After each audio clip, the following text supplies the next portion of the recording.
कोई गाड़ी जा रही होती है, कोई रास्ते में चल रहा होता है, अचानक से डॉग जो है वो उन पे अटैक कर देता है। तो ये ऐसा बिहेवियर है डॉग्स का, ये क्यों होता है? ये जो बिहेवियर है डॉग्स का, it's directly related to our own behaviour with them. तो इतना स्ट्रेस, इतना पेन, इतनी सफरिंग, इतना टॉर्चर वो पूरे एक दिन में एक डॉग बर्दाश्त करता है। तो उसकी वजह से ये जो अनप्रोवोक्ड अगर कभी बाइट होता है, मिसकंसेप्शन मिथ्स की वजह से भी हेट करते हैं। तो उनको लगता है कि डॉग उनके गेट के पास बैठा तो उनको रेबीज हो जाएगा, जबकि रेबीज ऐसा नहीं होता। जम्मू में तो या श्रीनगर में भी कुछ एरियाज जहाँ पे फीडर्स हैं, वहाँ डॉग्स फ्रेंडली। अब आप डोडा किश्तवाड़ चले जाएं, वहाँ पर कोई फीडर नहीं है। 20-20 हज़ार, 50-50 हज़ार के पेट्स लोग खरीद लेते हैं, एग्जॉटिक ब्रीड्स ले आते हैं। लेकिन पहली चीज आपने देखनी है कि आप इतनी लंबी रिस्पॉन्सिबिलिटी कर सकते हो। कल को आपका बच्चा तो थोड़ी देर में बोर होने वाला है, वो आप ही को देखना है, चाहे घर के अंदर बांधो या बाहर बांधो। तो वो स्लोली स्लोली डॉग जो है ना, वो एग्रेसिव हो जाता है। फिर कुछ टाइम के बाद अब जैसे आपको चाहे आप कितना भी अच्छा खाना दो ना, तो 24 घंटे आपके गले में फंदा लगा के रखो, तो आपने कोई क्राइम तो नहीं किया। कोई ऐसा रेस्क्यू जो आपको बहुत ज़्यादा इमोशनली जो है वो टच कर गया हो? विक्रम चौक पे एक आरा है, और उस पे आरे में वो जो जब लकड़ी काटने वाला होता है ना, उसका ब्लेड्स नीचे होते हैं ऐसे करके। तो उस आरे पे डॉग गर्मी में छुपने के लिए, उसके अपनी सर्दियों के दिन थे, उसके नीचे वो वुड कटिंग शेविंग्स पड़ी होती है, उसके अंदर डॉग बैठा हुआ था। और आरे वाला आया और उसने फट से मशीन ऑन कर दी। उस डॉग का समझ लो पूरा एक हाफ हिस्सा कट के 2 हिस्से हो गया। मैंने इससे पहले मैं खाली डॉग्स, कैट्स और स्मॉल एनिमल्स की रेस्क्यू में इन्वॉल्व थी, इन्हीं के लिए खाना पीना दवाई ये सब करती थी। लेकिन एक बार मैंने गाड़ी पकड़ी, इसकी बोवीन स्मगलिंग की, और उसमें जब मैंने केटल्स को खुलवाया, तो आप मानोगे नहीं कि नोज से जो बुल्स और काउस थी उनको ऐसे लटका रखा था। इतनी, वो कईयों के तो नाक कट गए थे। वो जब स्ट्रगल कर रहे होंगे, सोचो कि आपके नॉस्ट्रल्स में कोई वो रस्सियां डाल के ऊपर टांग दी। तो जैसे कि 370 टूटने से पहले जेएनके में एक लॉ था जिसके चलते जो एनिमल काउ स्लॉटरिंग थी जो वो बैन थी। अब जो ये लॉ है ये टूट चुका है, इसके बारे में बताइए। उसमें तक 10 साल की सजा थी, लैक्स ऑफ रुपीज फाइन था।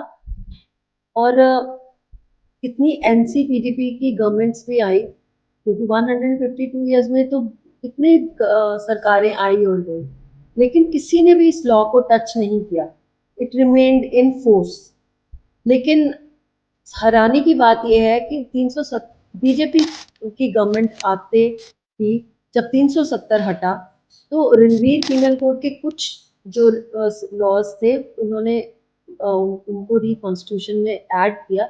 लेकिन इसको बिना किसी मॉडिफिकेशन या कुछ भी, दे जस्ट रिमूव्ड इट, विच मैंने एक्सपेक्ट नहीं किया था, विच वाज रियली शॉक। मेरे पास फोटोज भी हैं जिसमें गाड़ियों में से कैटल अनलोड भी नहीं किए गए थे, जैसे वो बंधे हुए थे वैसे ही रहे, रिलीज हुए, उसी गाड़ी को चला के ले गए। 10 बार गाड़ियां पकड़ी जाती हैं, सेम सेम गाड़ी ही यूज हो रही है, सेम परमिट है, ये भी पुलिस नहीं देखती है, उनके परमिट कैंसिल करने के लिए भी नहीं लिखती है। सो देर इज नो विल। अगर आप पेपर में पढ़ते हो ना, इतनी गाड़ियां पकड़ी गई, इतने जानवर पकड़े गए, so don't be happy, nothing has happened, nothing has change. वो बचे भी नहीं है, वो फिर कटने ही गए हैं, और उसी बुरी हालत में कटने गए। ये सबसे सैड पार्ट है।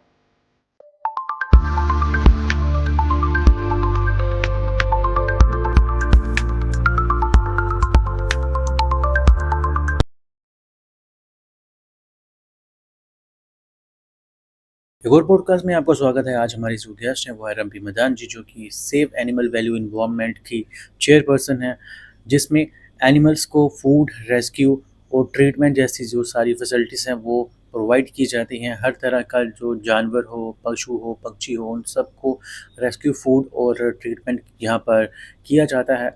Animal welfare board of India में पेटिशंस हो या कोर्ट केसेस हों, एनिमल्स को इंसाफ दिलाने के लिए रिम्पी मैदान जी हमेशा ही हमें आगे नज़र आती हैं। तो आज इन्हीं से हम बात करेंगे कुछ ऐसे टॉपिक्स पर जिसमें हम एनिमल्स के बिहेवियर, एनिमल के राइट और भी बहुत सारे ऐसे टॉपिक्स जो हैं वो कवर करने वाले हैं। तो इस पॉडकास्ट को एंड तक ज़रूर देखिएगा। अगर आप भी हमारे साथ एक पॉडकास्ट में शामिल होना चाहते हैं, आप चाहते हैं कि आपका भी एक पॉडकास्ट हो हमारे चैनल पर, तो आप हमें इस कॉन्टैक्ट नंबर या इस ईमेल आईडी पे कॉन्टैक्ट कर सकते हैं और जल्द ही आपको रिप्लाई दे दिया जाएगा। तो हमारे साथ हमारे शो पे हैं रंपी मदाना जी। मैम, आपका बहुत बहुत स्वागत है हमारे channel. Thank you so much. सबसे पहले हम एनिमल बिहेवियर के बारे में बात करेंगे। आए दिन हम देखते हैं कि जो डॉग्स होते हैं ना, कोई गाड़ी जा रही होती है, कोई रास्ते में चल रहा होता है, अचानक से डॉग जो है वो उन पे अटैक कर देता है। तो ये ऐसा बिहेवियर है डॉग्स का, ये क्यों होता है? एक्चुअली ये नॉर्मल नहीं है कि जो आप बोल रहे हो कि सारे डॉग्स ही ऐसे अटैक कर देते हैं। ऑल्दो गाड़ियों के पीछे चेस डॉग्स जरूर करते हैं 80% ऑफ द टाइम्स। तो वो उसका कनेक्शन स्पीड से होता है। अगर आप स्लो हो जाओगे तो वो भी रुक जाते हैं। दूसरा, आपको अगर कोई आप कहीं पर सड़क पर रह रहे हो, आपकी एक तो जगह तंग कर दी, कहीं गाड़ियां पार्क हो गई हैं, कहीं पार्क बन गए हैं, उनका हैबिटेट हमने ले लिया है, कोई उनको अपने गेट के पास नहीं बैठने देता, कोई उनको अपने गली में नहीं बैठने देता, ना सोने देता है, ना गाड़ी के नीचे छुपने देता है। पेड़ भी हमने बस ना के बराबर, सिर्फ छन्नी और सानी कॉलोनी में आपको थोड़ी सी ट्री प्लांटेशन अच्छी मिलती है। बाकी जगहों पे तो आप देखोगे कि कितनी ये भी ग्रीनरी भी और पेड़ भी कम है। वो बेचारे जाएं कहाँ, उन लोग कोई उनके ऊपर गर्म पानी फेंकता है। तो जब ऐसा एटीट्यूड लोग जहाँ पर ज़्यादा दिखाते हैं, तो वो आप अगर उनकी जगह होते तो क्या होता? आप भी ऐसे ही रिएक्ट करते कि आप हर इंसान को फ़ियर करते हो। तो ऐसा ही रिटेलिएटरी बिहेवियर होता है। लेकिन आप देखोगे जहाँ पर उनको काइंडनेस से ट्रीट किया जाता है, उनके लिए सर्दियों में बाहर लोग बोरी लगाते हैं, खाने के 2 बर्तन पड़े होंगे आप देखोगे किसी-किसी गेट पे, वहाँ के डॉग शांत होते हैं। फिर दूसरा, जो एनिमल्स की लुक आफ्टर करने वाले केयरटेकर होते हैं, वो बहुत अवेयर हो गए हैं। वो अपने एरिया के डॉग्स को खुद अपने पैसों से भी स्टरलाइज़ भी करा देते हैं कि वो ब्रीड ना करें। उनकी वैक्सीनेशन करा देते हैं एंटी रेबीज़ से, तो वो ताकि वो बीमारियों से सेफ रहें और लोग भी सेफ रहें। तो ये जो बिहेवियर है डॉग्स का, it's directly related to our own behaviour with them. तो इतना स्ट्रेस, इतना पेन, इतनी सफरिंग, इतना टॉर्चर वो पूरे एक दिन में एक डॉग बर्दाश्त करता है। तो उसकी वजह से ये जो अनप्रोवोक्ड अगर कभी बाइट होता है, जबकि 90% ऑफ टाइम डॉग चाहता है कि आप उनसे दूर रहो और वो आपसे दूर रहें। तो आपने देखा होगा कि कई डॉग पूंछ टांगों में दबा के साइड पे आप आगे जाओगे वो पीछे भागता है। अनलेस एंड कई लोग फिर डॉग से ज़्यादा डरते हैं, वो पहले ही दूर से पत्थर उठा लेंगे, डंडे उठा लेंगे या चिल्लाना शुरू कर देंगे। So one should be calm. Dogs are not there to waiting for you to come, then you come and they bite you. आप यू लीव देम अलोन। अगर आपको अच्छे नहीं लगते, यू गो योर वे। भौंकना तो उनका, अब वो बात तो नहीं कर सकते ना, उनका ये लैंग्वेज है, वो बोलता है, दैट इज डॉगीज लैंग्वेज। तो आपको नहीं अच्छा लग रहा तो you don't look in their eyes, do don't shout, you don't run, and just let them be. अगर आप थोड़ा सा कंपैशन से बिहेव करेंगे तो आपके अपने नेबरहुड के डॉग्स आप खुद देखेंगे कि वो एकदम शांत, वो सिर्फ खाने के लिए टाइम पे आते हैं, आके चले जाते हैं। एंड सो, और जो ये स्पीड के साथ जो गाड़ियों के पीछे भागना, अब कुछ एरिया में आप देखोगे डॉग ज़्यादा चेज़ करते हैं। और जैसे छोटी गलियां होती हैं या जिस रोड पे बहुत ज़्यादा एक्सीडेंट्स होते हैं, उनके बच्चे गाड़ियों के नीचे आ जाते हैं या हिट एंड रन केसेस ज़्यादा होते हैं, तो उस चीज़ से भी वो डरते हैं। इस वजह से वो टायर्स को काटने के लिए भागते हैं और गाड़ियों के पीछे भागते हैं। बट लोगों को सेफ रहने का एक ट्रिक ये है कि अगर आप स्कूटर स्टॉप कर लो, रोक दो, या साइकिल रोक दो या स्लो कर लो। अगर किसी एरिया में डॉग्स ज़्यादा चेज करते हैं, वहाँ से थोड़ा सा उतर के हल्का सा आगे चले जाओ and they will be fine, bite नहीं होगा। और वो ये खुद नोट भी कर सकते हैं कि जब वो स्लो करेंगे या रुक जाएंगे, डॉग भी पीछे रुक जाता है, बिकॉज दे लूज इंटरेस्ट कि अरे ये तो इंटरेस्ट खत्म हो गया, ये तो रेस हो रही थी हमारी। इन्वायरमेंट और इंसानों का जो नेचर है वो कितना मैटर करता है एक डॉग के बिहेवियर को लेकर? अभी मैंने बताया कि friendly neighbourhood will always have friendly dogs and the abusive neighbourhood जहाँ पे उनको 24 घंटे डंडे, पिटाई, पत्थर, चीखना चिल्लाना, कोई खाना डाल रहा है तो उसको खाना, उनके बर्तन फेंकना, ऐसे वाला एग्रेसिव बिहेवियर जो है ना वो बहुत इफेक्ट करता है डॉग्स के अपने नेचुरल बिहेवियर को। फ्रेंडली इन्वायरमेंट उनको मिले तो डॉग्स फ्रेंडली ही होते हैं। और ज़्यादा वो हमसे मांगते भी क्या है, थोड़ा सा दो रोटी। पहले ज़माने में लोग अपना वो समझते थे कि हमारा ये ड्यूटी है और साथ में हमारे रिलीजन भी सिखाता है काइंडनेस, कि रोटी का पहली रोटी गाय के लिए, आखिरी रोटी डॉग के लिए। ये सब भूल भाल गए हैं अब लोगों को। बस ये रहता है कि दूसरे भी ना खाना खिलाएं कि इधर कुत्ते आ जाएंगे, ऐसा नहीं है। जिस एरिया में हम खाना डालते हैं, डॉग्स उस वहां पर दिखते ही उस टाइम पर है। अगर मैं कहीं पर 6 या 7 बजे खाना डालती हूँ ना, उस अगर मैं 4 बजे चली जाऊँ, मुझे कभी कहीं जाना है जल्दी, बिकॉज मैंने पिछले 13-14 साल में एक दिन भी अपने फीडिंग एरिया में ना ब्रेक नहीं लिया है, क्योंकि अब खाना देती हूँ मैं तो एक तो मुझे खुद भी लगता है कि हम जैसे 2 टाइम की रोटी के बिना रह नहीं सकते, तो उनको तो हम एक ही टाइम फीड करने जाते हैं, तो वो कहाँ जाएंगे, तो उनको वो वैसे भी उनकी काफ़ी टफ लाइफ है। पानी खाना अगर एक टाइम हम जितने को भी दे सके तो इट्स आर गुड लक। हमें, मैं सोचती हूँ कि मेरी अच्छी किस्मत है कि मैं इनकी सेवा कर सक रही हूँ, ना कि मैं उन पे कोई एहसान कर रही हूँ। लेकिन अगर मैं 4 बजे चली जाऊंगी तो मुझे डॉग नहीं मिलेंगे वहां। जहाँ पर हम जिस टाइम पे खाना डालने जाते हैं वो डॉग उसी टाइम आते हैं, खाना खाते हैं, और उसके बाद हम जब लेट, कई बार हम उस जगह से निकलते हैं, कई बार हम शादी में जा रहे हैं, कहीं फंक्शन में, तो मैं उन्हीं सेम लेन से निकलती हूँ, वो डॉग वहाँ पर नहीं होते हैं। सिर्फ जो आपके घर के आसपास के डॉग होते हैं ना, वो 2 डॉग या 3 डॉग आपकी गली के होंगे, वो वहाँ रहते हैं तो इसलिए वो वहाँ रहेंगे। लेकिन अदरवाइज डॉग्स जो हैं सिर्फ फूड टाइम पे ही नजर आते हैं। तो इसलिए इतना एग्रेसिव होना कि लोग फीडिंग क्यों कराते हैं, अगर तुम खाना नहीं डालोगे तो यहाँ डॉग नहीं रहेगा। तो वो आपको एक तरह से फेवर कर रहा है एनिमल लवर, जो खाना डालते हैं लोग, और लोग दूसरे जो उनको हरास करते हैं। खाना खिलाने से, पानी रखने से डॉग्स फ्रेंडली हो जाते हैं, ह्यूमन फ्रेंडली। अब आपको एक इंसान जब उनको खाना देता है, उनकी दवाइयाँ कराता है, उनका हेल्थ का ध्यान रखता है, तो डॉग्स ह्यूमंस को ट्रस्ट करने लगते हैं ना। फिर उनकी नसबंदी के लिए वो पकड़ने भी आसान हो जाते हैं। दूसरा, वो अननेचुरल तरीके से अननेसेसरी बाइटिंग नहीं करते। अ, अब इसका एग्जांपल ये है कि जैसे जम्मू में बहुत सारे फीडर्स हैं, हर एरिया में फीडर्स मिल जाएंगे आपको। अच्छे लोग भी मिलेंगे और एग्रेसिव लोग भी मिलेंगे जो इनको लाइक नहीं करते। मिसकंसेप्शन, मिथ्स की वजह से भी हेट करते हैं, कि उनको लगता है कि डॉग उनके गेट के पास बैठा तो उनको रेबीज हो जाएगा, जबकि रेबीज ऐसा नहीं होता। It's a virus. बाइट होगा प्रॉपर, ब्लड पे जाएगा, और वो भी अगर डॉग इन्फेक्टेड होगा तब। नॉर्मल बाइट डॉग करेगा जो नहीं है इन्फेक्टेड तो उससे नहीं होता, बट एज अ प्रिकॉशन हम वैक्सीन ले लेते हैं। एंड अब अगर आप वैक्सीन ले लेते हो तो then there is no fear of rabies, तो आपने उसका इलाज करा लिया। कई बीमारी हैं जिनका तो इलाज ही नहीं है ना। आपको कैंसर हो जाए, आपको HIV हो जाए, और कोविड के दिनों की बात अभी तो रिसेंट ही है, तो किसी किसी बीमारी का तो इलाज भी नहीं है। तो at least if you take the vaccine on in time, so there is no fear. और दूसरी बात ये है कि अब जम्मू में तो, या श्रीनगर में भी कुछ एरियाज जहाँ पे फीडर्स हैं वहाँ dogs friendly.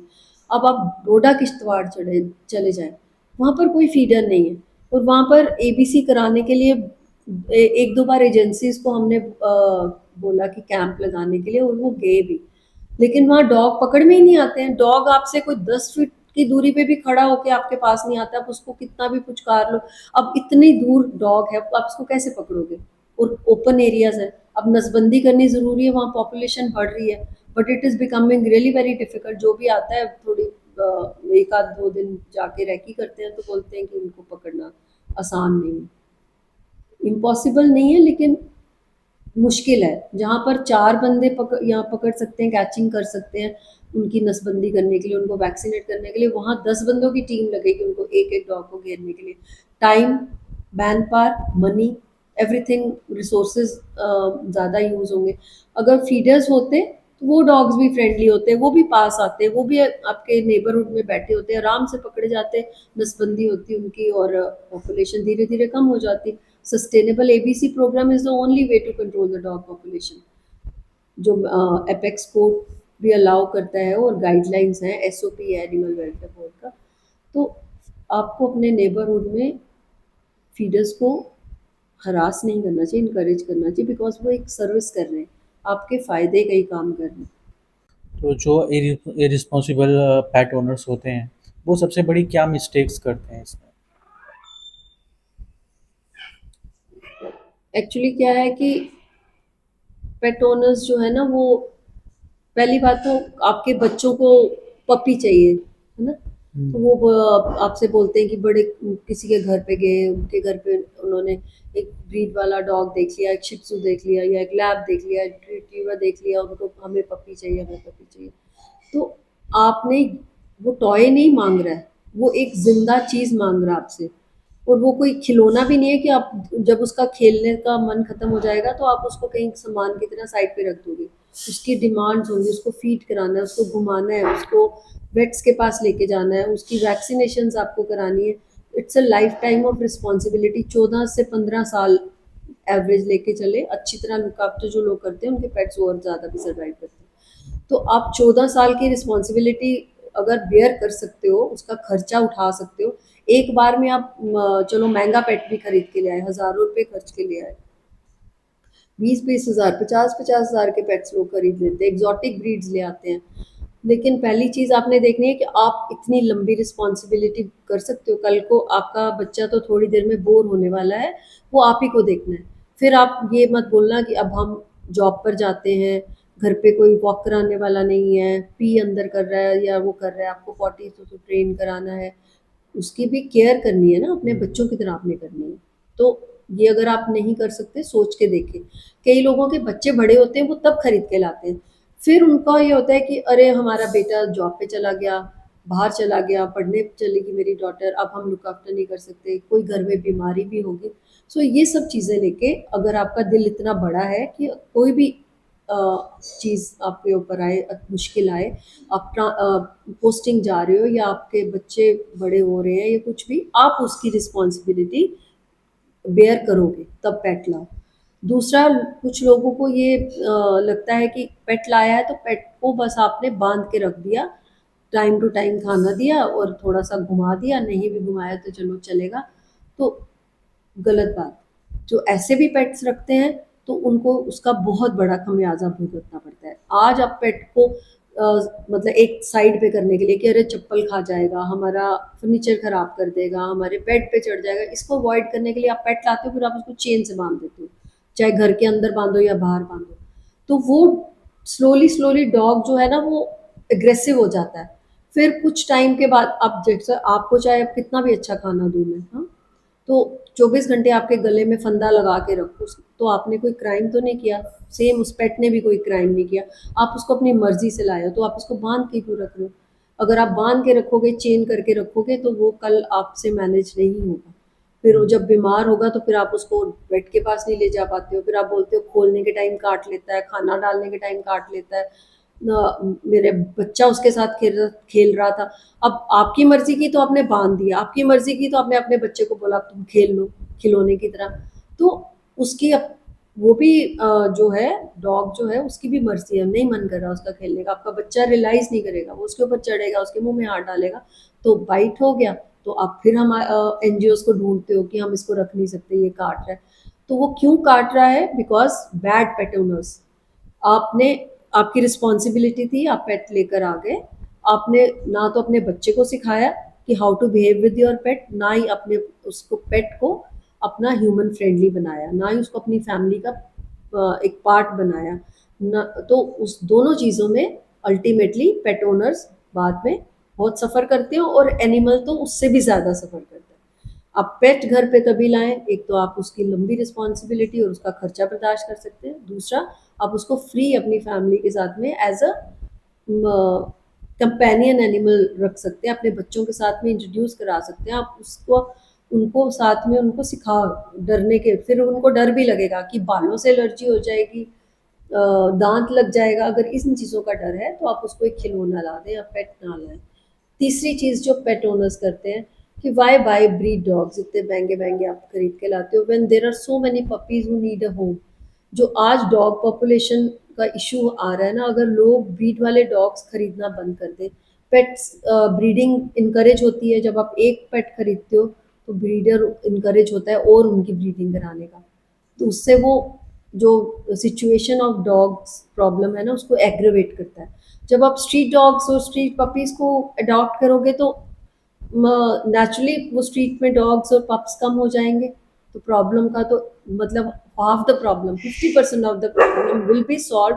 People will stop buying pets and start adopting pets, चाहे वो अबंडेंट पेट्स किसी एनजीओज या शेल्टर से ले लें या स्ट्रीट।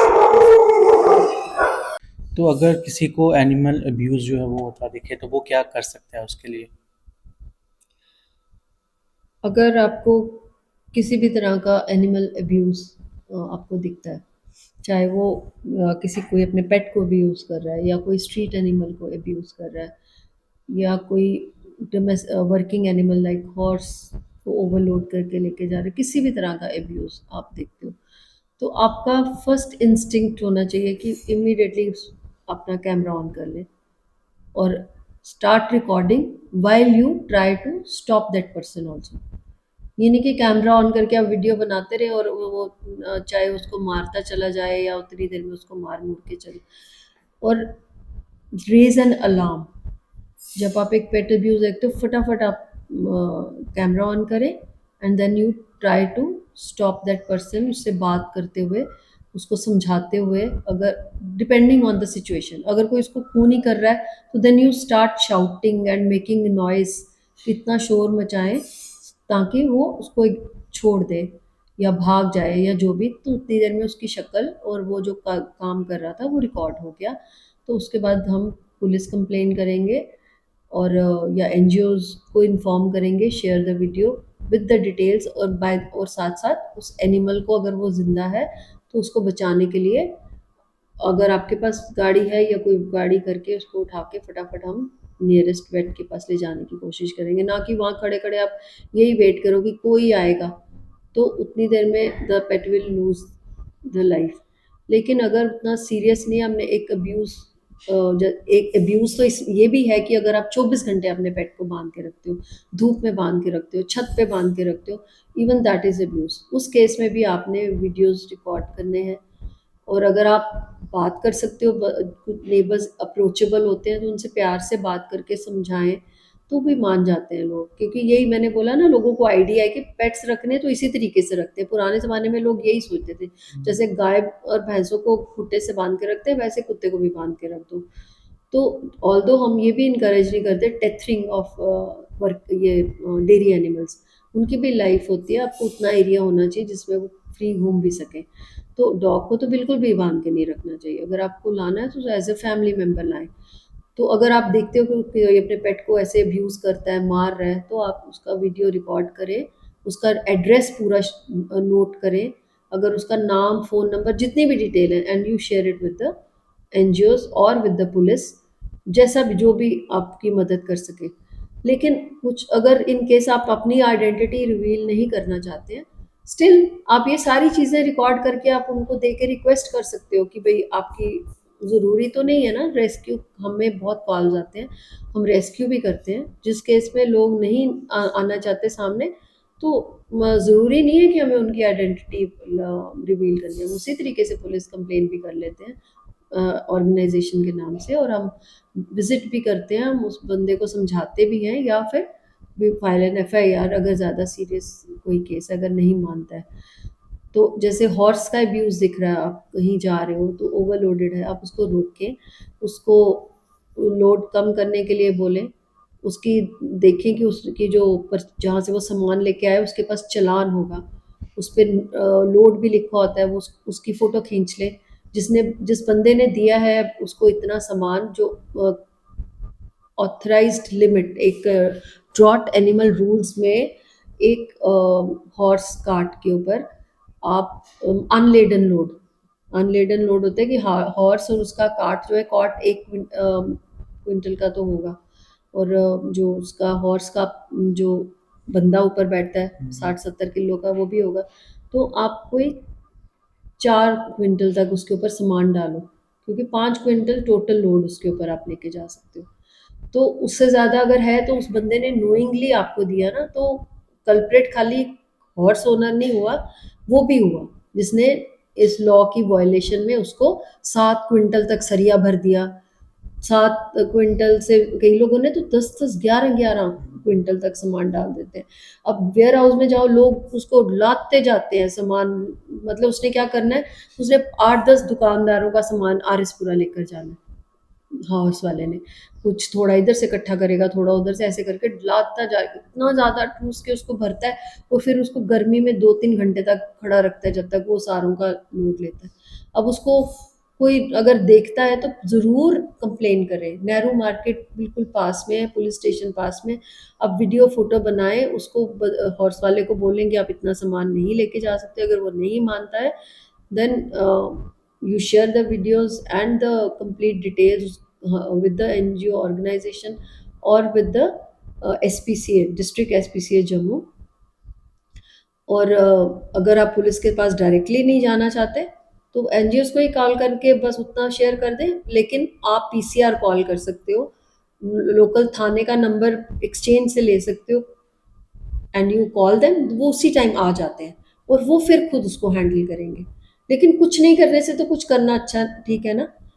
पीसीआर को कॉल करना, एक नंबर है, 3-4 नंबर है पीसीआर के, आप उनको कॉल करें कि ऐसे ऐसे ये इंसिडेंट है, मैं मेरा नंबर ये सो एंड सो है, इस एनिमल अब्यूज़ का केस है, यहाँ पर उसने फलान अपनी लोकेशन उससे शेयर करो। वो नियरेस्ट पुलिस स्टेशन से फ्लाइंग भेज देते हैं।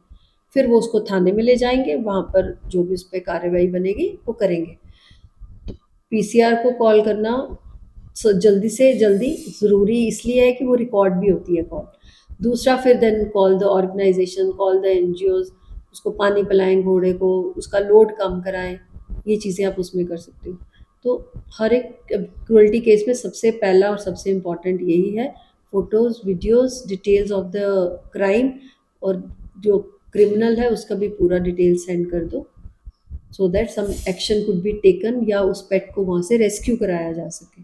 तो अपने शहर को एनिमल क्रुएल्टी फ्री बनाने के लिए कैसा जो कंट्रीब्यूट है वो लोग कर सकते हैं? एक तो message, spread the message of compassion.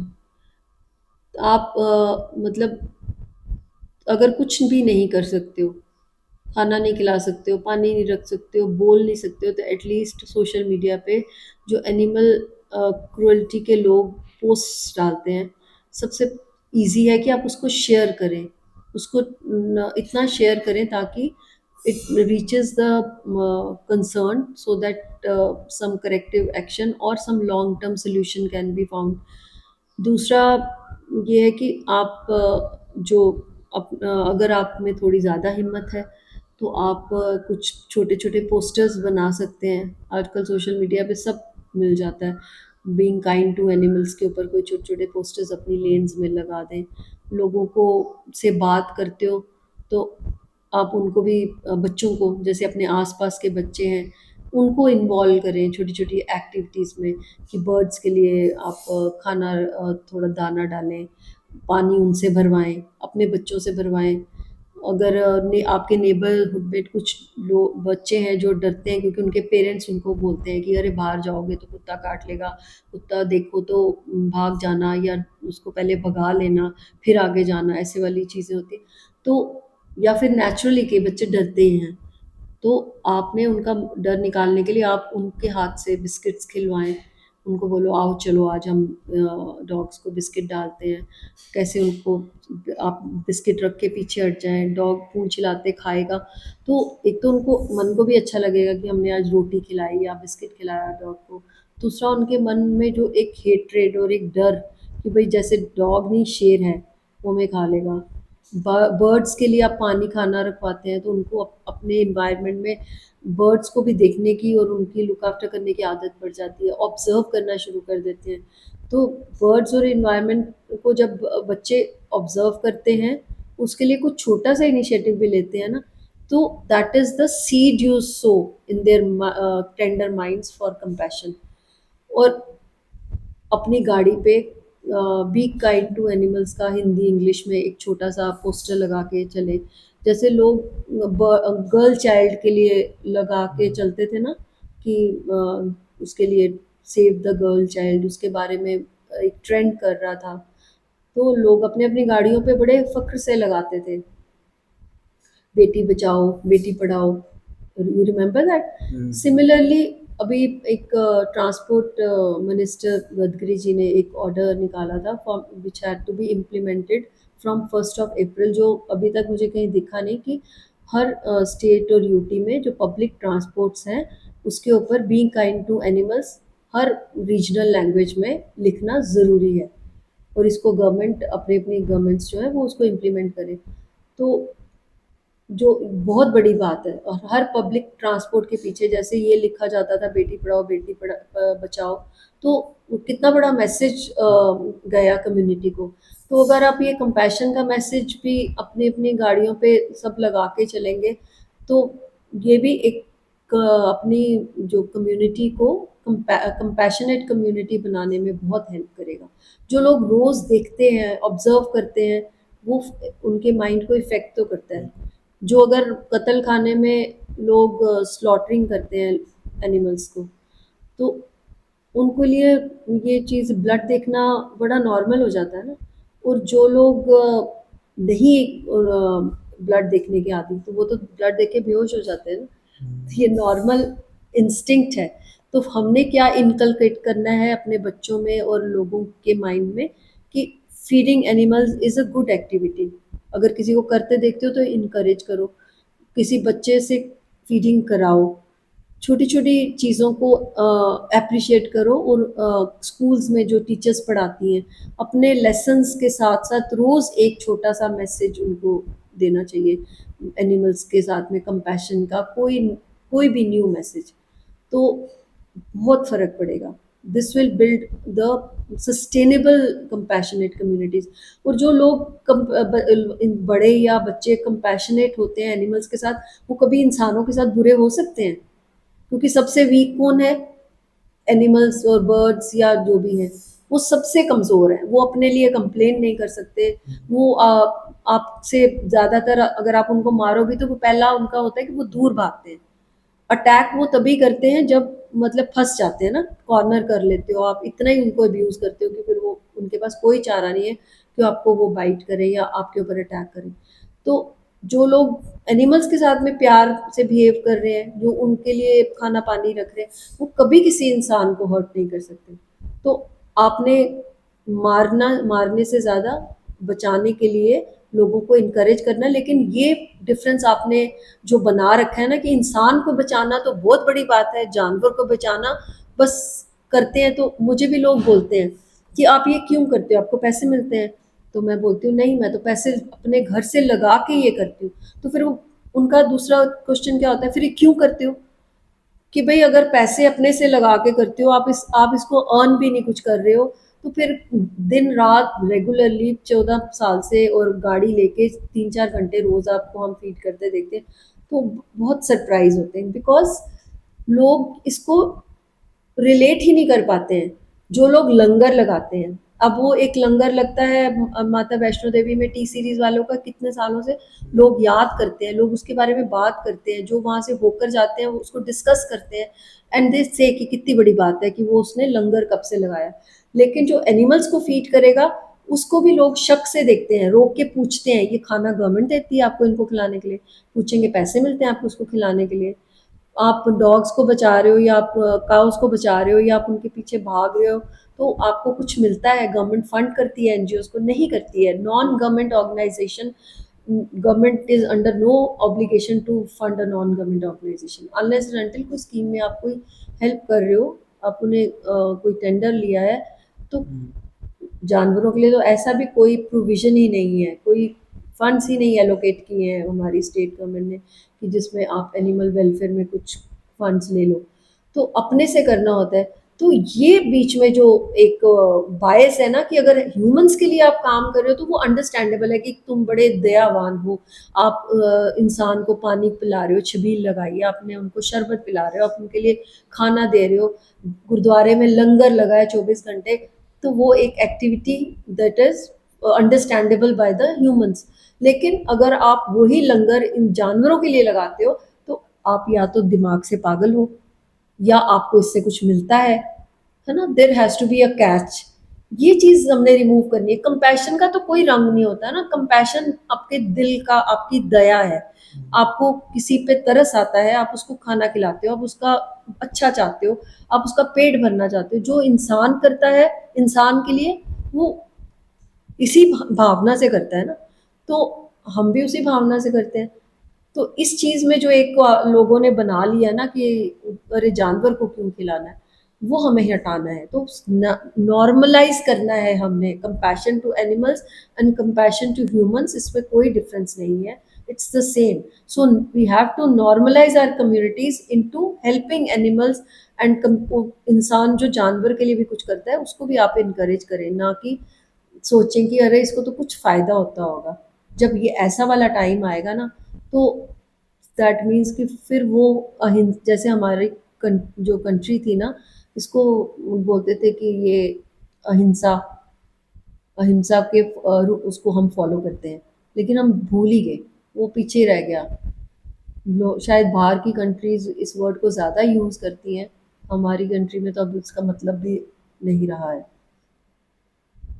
सो यही मेरा मैसेज सबको है कि एनिमल्स को खाना खिलाना, पानी पिलाना, इंसानों को खाना खिलाने और पानी पिलाने से बिल्कुल फ़र्क नहीं है। दोनों को भगवान ने बनाया है, दोनों का हक है इस एनवायरनमेंट पे। तो हमें कंपैशनेट कम्युनिटीज़ बिल्ड इसलिए नहीं करनी कि जानवर की हेल्प करनी है, हमने इसलिए बिल्ड करनी है कि ये करने से ह्यूमैनिटी भी सेव होगी।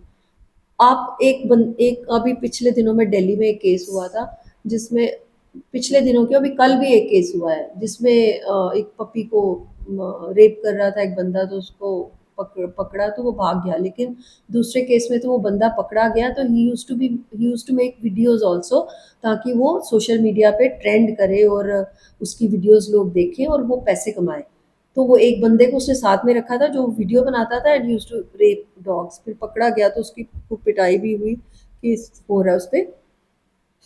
तो वो ऐसा वाला जो परवर्टेड इंसान है जो एनिमल्स के साथ में ऐसा कर रहा है, तो वो क्या आपकी बेटियों को छोड़ देगा जब वो कहीं अकेली मिल जाएंगी?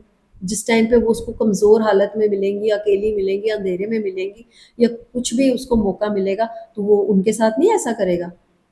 जो ऐसा दिमाग और ऐसे माइंड वाले लोग जो एनिमल अब्यूज करते हैं, वो आपके लिए भी सेफ नहीं है। वो चोरी भी कर सकते हैं, वो आपका खून भी कर सकते हैं, वो आपके घर के अंदर घुस के उनका मर्डर भी कर सकते हैं, वो सड़क पे चलते हैं, आपके बच्चे उनके साथ सेफ नहीं है। सो आपको आइडेंटिफाई करने हैं ऐसे लोग और उनको इनकरेज नहीं करना है। और जब ऐसे लोग पकड़े जाएं तो आप ये ना सोचें कि जानवर के लिए काम करने वाली एनजीओ इसको देख लेंगी। उसमें भी आपको आवाज़ उठानी चाहिए। हमें अपनी कम्युनिटी में ऐसे गंदे लोग नहीं चाहिए जिसके साथ हमारे ना बच्चे ना हमारे जानवर सेफ हैं। So we have to remove the difference between being compassionate to humans and being compassionate to animals. जैसे कि आप एक एनजीओ भी चलाती हैं सेव नाम से, इसमें आप एनिमल्स वगैरह को वो रेस्क्यू भी करते हैं। तो इन सब चीज़ों में आपको क्या सारे जो ग्राउंड लेवल पे चैलेंजेस हैं जो फेस करने पड़ते हैं, क्योंकि आम इंसान को तो इतना सारा नॉलेज नहीं होता है। तो किस तरह के जो एनिमल्स होते हैं उनको रेस्क्यू किया जा सकता है, किसको किसी और तरह की हेल्प जो है वो दी जा सकती है, वो आप बताएं। एक्चुअली एनिमल रेस्क्यूज तो हम हर तरह के एनिमल को करते हैं, डॉग्स, कैट्स, मंकीज। अब तो मंकीज भी करने पड़ते हैं क्योंकि मंकीज वाइल्ड लाइफ लिस्ट से उन्होंने स्क्रैप कर दिए हैं।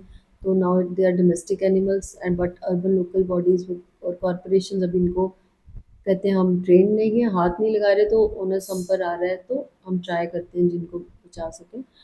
अब रेस्क्यू का ऐसा है कि जैसे आपने कहीं पर कोई भी एनिमल देखा जिसको चोट लगी है, अगर तो वो एनिमल आपके अपने ही एरिया का है, लाइक आपकी लेन का कोई डॉग है या कोई गाय है या कोई भी एनिमल है जिसको चोट है छोटी सी, तो आप हेल्प ले हमसे, हम उनको काउंसलिंग करके उनको मेडिसिन्स बताते हैं, हम और समझाते हैं कि ओरल मेडिसिन कैसे दी जा सकती है।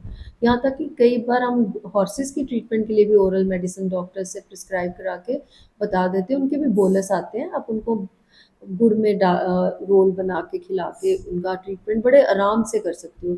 डॉग्स की भी बहुत सारी नॉर्मल कॉमन एलिमेंट्स होती हैं, लाइक उनको जैसे खुजली बहुत प्रॉब्लम है, टिक्स है, या छोटा मोटा वूंड है जो अब मतलब ये छोटा ही है, कोई ज़्यादा इन्फेक्टेड उसमें मैगेट्स वगैरह नहीं पड़े हैं, तो उस केस में भी इंस्टेड ऑफ ऑलवेज थिंकिंग कि हर एनिमल को एनजीओ उठा के ही ले जाए, तो वो पॉसिबल नहीं है, क्योंकि एक लिमिट है और इतने बड़े बड़े शेल्टर्स भी नहीं हैं। तो सब एनिमल्स को उठा के लेके जाना एक तो एडवाइजेबल नहीं है, क्योंकि शेल्टर में और भी बहुत सारी इन्फेक्शंस होती हैं। तो जिस टाइम पे एक एनिमल थोड़ा कमज़ोर हालत में होता है ना, बीमार है, तो दूसरे डिजीज़ेज़ लगना, दूसरों से इन्फेक्शन लगना, वायरस डिसीज़ होना बहुत जल्दी हो जाता है। तो नॉर्मल छोटे-मोटे वुंड्स जो हैं वो हमारी हेल्प से, हमारी सपोर्ट से हम मेडिसिन्स देते भी हैं फ्री ऑफ कॉस्ट। हम बोलते हैं कि हमसे मेडिसिन्स अगर पिक कर सकते हो, ज़्यादा दूर नहीं हो, तो आप ले जाएँ हमसे, पैकेट बना के दे देते हैं और हम सिखाते हैं कि कैसे देनी है। हम बर्फ़ी में छोटा-छोटा रोल बना के वो खिला देते हैं। दिन में एक ही बार खिलाना होता है, साथ में खाना दे दें। कई डॉग्स बर्फ़ी में खा लेते हैं, कइयों को हम चिकन में रोल करके देते हैं, कइयों को पनीर में देते हैं। अगर और कुछ नहीं है आपके पास, तो ग्लूकोज़ पार्ले जी का बिस्किट थोड़ा-सा वेट करके उसमें टैबलेट रोल करके ट्रीटमेंट हम प्रिस्क्राइब करा लेते हैं वेट से। आप जब हमें फ़ोटो शेयर करते हैं व्हाट्सएप पे, हम सिम्प्टोमेटिक ट्रीटमेंट आपको बता देते हैं। अब हर एनिमल को उठा के ले जाने की नेसेसिटी नहीं होती। दूसरा, कई लोग सोचते हैं कि अब जो पपीज़ हैं, किसी फीमेल ने पपीज़ दिए हैं और सड़क पे लोग बहुत रैशली ड्राइविंग करते हैं, केयरलेसली उनको हिट कर देते हैं। लोगों को तो हम समझाते ही हैं, टाइम टू टाइम मैसेज भी रिकॉर्ड करके डालते हैं कि हमेशा गाड़ी केयरफुली ड्राइव करें। गर्मियों में वो आपकी गाड़ियों के नीचे बेचारे छुपते हैं, तो आप जब भी गाड़ी स्टार्ट करें बहुत ध्यान से गाड़ी स्टार्ट करें, ताकि कोई भी एनिमल जो नीचे शेल्टर लेके गाय और कोई डॉग या बिल्लियाँ वगैरह, उनको आदत होती है इनके नीचे घुस जाने की, तो आप उनको पहले निकाल लें थोड़ा डरा के, तो फिर आप अपना गाड़ी निकालें। तो हिट एंड रन केसेस से लोग डर जाते हैं, उनको लगता है कि अगर कोई लिटर है सड़क पे, तो आप ले जाएं, नहीं तो इनको कुछ हो जाएगा।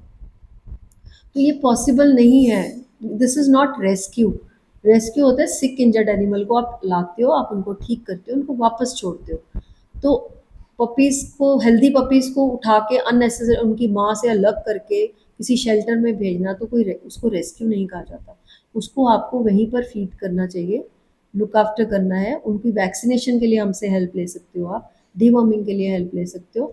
और अगर उनमें से जो वैसे भी सर्वाइवल कम ही होता है, बीमारियां बहुत लग जाती हैं, सर्दी गर्मी बर्दाश्त नहीं होती, उसमें किसी को पार्वो हो जाता है, किसी को किसी और डिजीज से, वो क्या एक आधी मुश्किल से सर्वाइव करता है। जो सर्वाइव हो जाता है उसके लिए हमसे नसबंदी के लिए कंटैक्ट करें जब वो 6 से 8 मंथ्स का हो जाए। ये एनिमल लवर्स का होना चाहिए टेक। ना कि कोई भी एनिमल देखा तो बस यही सोचो कि इसको बस उठा के ले जाओ, वो ठीक नहीं है। एक आध जानवर का अपने घर पे कुछ कॉर्नर पे उसको बिठाने का तरीका वो बना ले अरेंजमेंट, वहाँ रखें, उसको खाना पीना दें, दवाइयों के लिए हमसे रब्ता करें, हम गाइड करेंगे, दवाई भी प्रोवाइड कराते हैं। जो अफोर्ड कर लेते हैं बोलते हैं नहीं हमें नहीं दवाई चाहिए, अब सिर्फ बता दें, तो हम लोग बताते हैं, तो उसी तरीके से उनको दे के, और इतने इतने बड़े वूंड ठीक हो जाते हैं। अब कुछ एनिमल्स जैसे बोन फ्रैक्चर हो गई, उसकी बोन बाहर ही निकल गई है ना टूट के, तो उस केस में वो नेसेसरी है कि उसको रेस्क्यू करके उसका सर्जरी होती है या जो भी करना है। लेकिन अगर कोई चोट लगने से हड्डी टूट गई है पर इंटैक्ट है, अंदर ही है, अब स्ट्रीट एनिमल्स के साथ में हमें थोड़ा सा केयरफुल रहना होता है कि ये नहीं सोचना चाहिए कि कोई, जैसे किसी का पेट है, उसको अगर लगी है बोन ब्रेक हुआ है, तो आप उसको प्लास्टर चढ़ाओगे, आप उसको घर पे रखोगे, उसको फिर बहुत केयर करोगे, तो वो ठीक हो जाएगा। स्ट्रीट एनिमल्स को थोड़ा सा अपनी इम्यूनिटी में ही उनको ठीक होने देना चाहिए। हम उनको पेन किलर्स देते हैं, डॉक्टर से ट्रीटमेंट उनका करवाते हैं, but we avoid invasive surgeries unnecessarily. जो अगर स्किन नहीं टूटी है, बोन जो ब्रेक है वो कहीं ना कहीं जुड़ ही जाएगी with time, but it has to be supported with medicine, वो हम करते हैं और उनको फिर सप्लीमेंट्स भी, कैल्शियम, विटामिन्स भी होते हैं ताकि वो अच्छे से हील हो जाए। So different different cases need different kind of handling। लेकिन ये है कि जो केसेस बहुत ही दर्दनाक होते हैं ना, जब मैगट्स का सीजन आता है, छोटा सा वूंड जो लोग अगर केयर नहीं करते हैं या वो टाइम पे ट्रीट नहीं होता है, कोई एनिमल लवर नहीं है जिसने नहीं देखा, वो इतने इतने बुरी हालत के वूंड्स में हम रेस्क्यू करके लाते हैं। कईयों का मुंह ही पूरा चला गया होता है, कईयों का मतलब पूरी बाजू ही ऑलमोस्ट निकल गई होती है, पीठ पे स्पेशली वहां पे वूंड जहाँ पे वो लिख नहीं कर सकते ना, वो वूंड बहुत खतरनाक होते हैं। तो हमेशा ध्यान रखें कि अगर छोटा सा ही वूंड होता है ना, उसी टाइम ही हमसे रब्ता कर लें ताकि हम उसी टाइम ट्रीटमेंट में आपकी मदद कर दें। तो ताकि वो बड़ा वूंड होके मैगेट वूंड ना बन जाए और फिर वो कंट्रोल नहीं होता, फिर वो डॉग भागता ही रहता है बिकॉज उसको वो छोटे छोटे मैगेट्स जो दिन रात उसको खाते रहते हैं। तो don't ignore their suffering, please try and do something.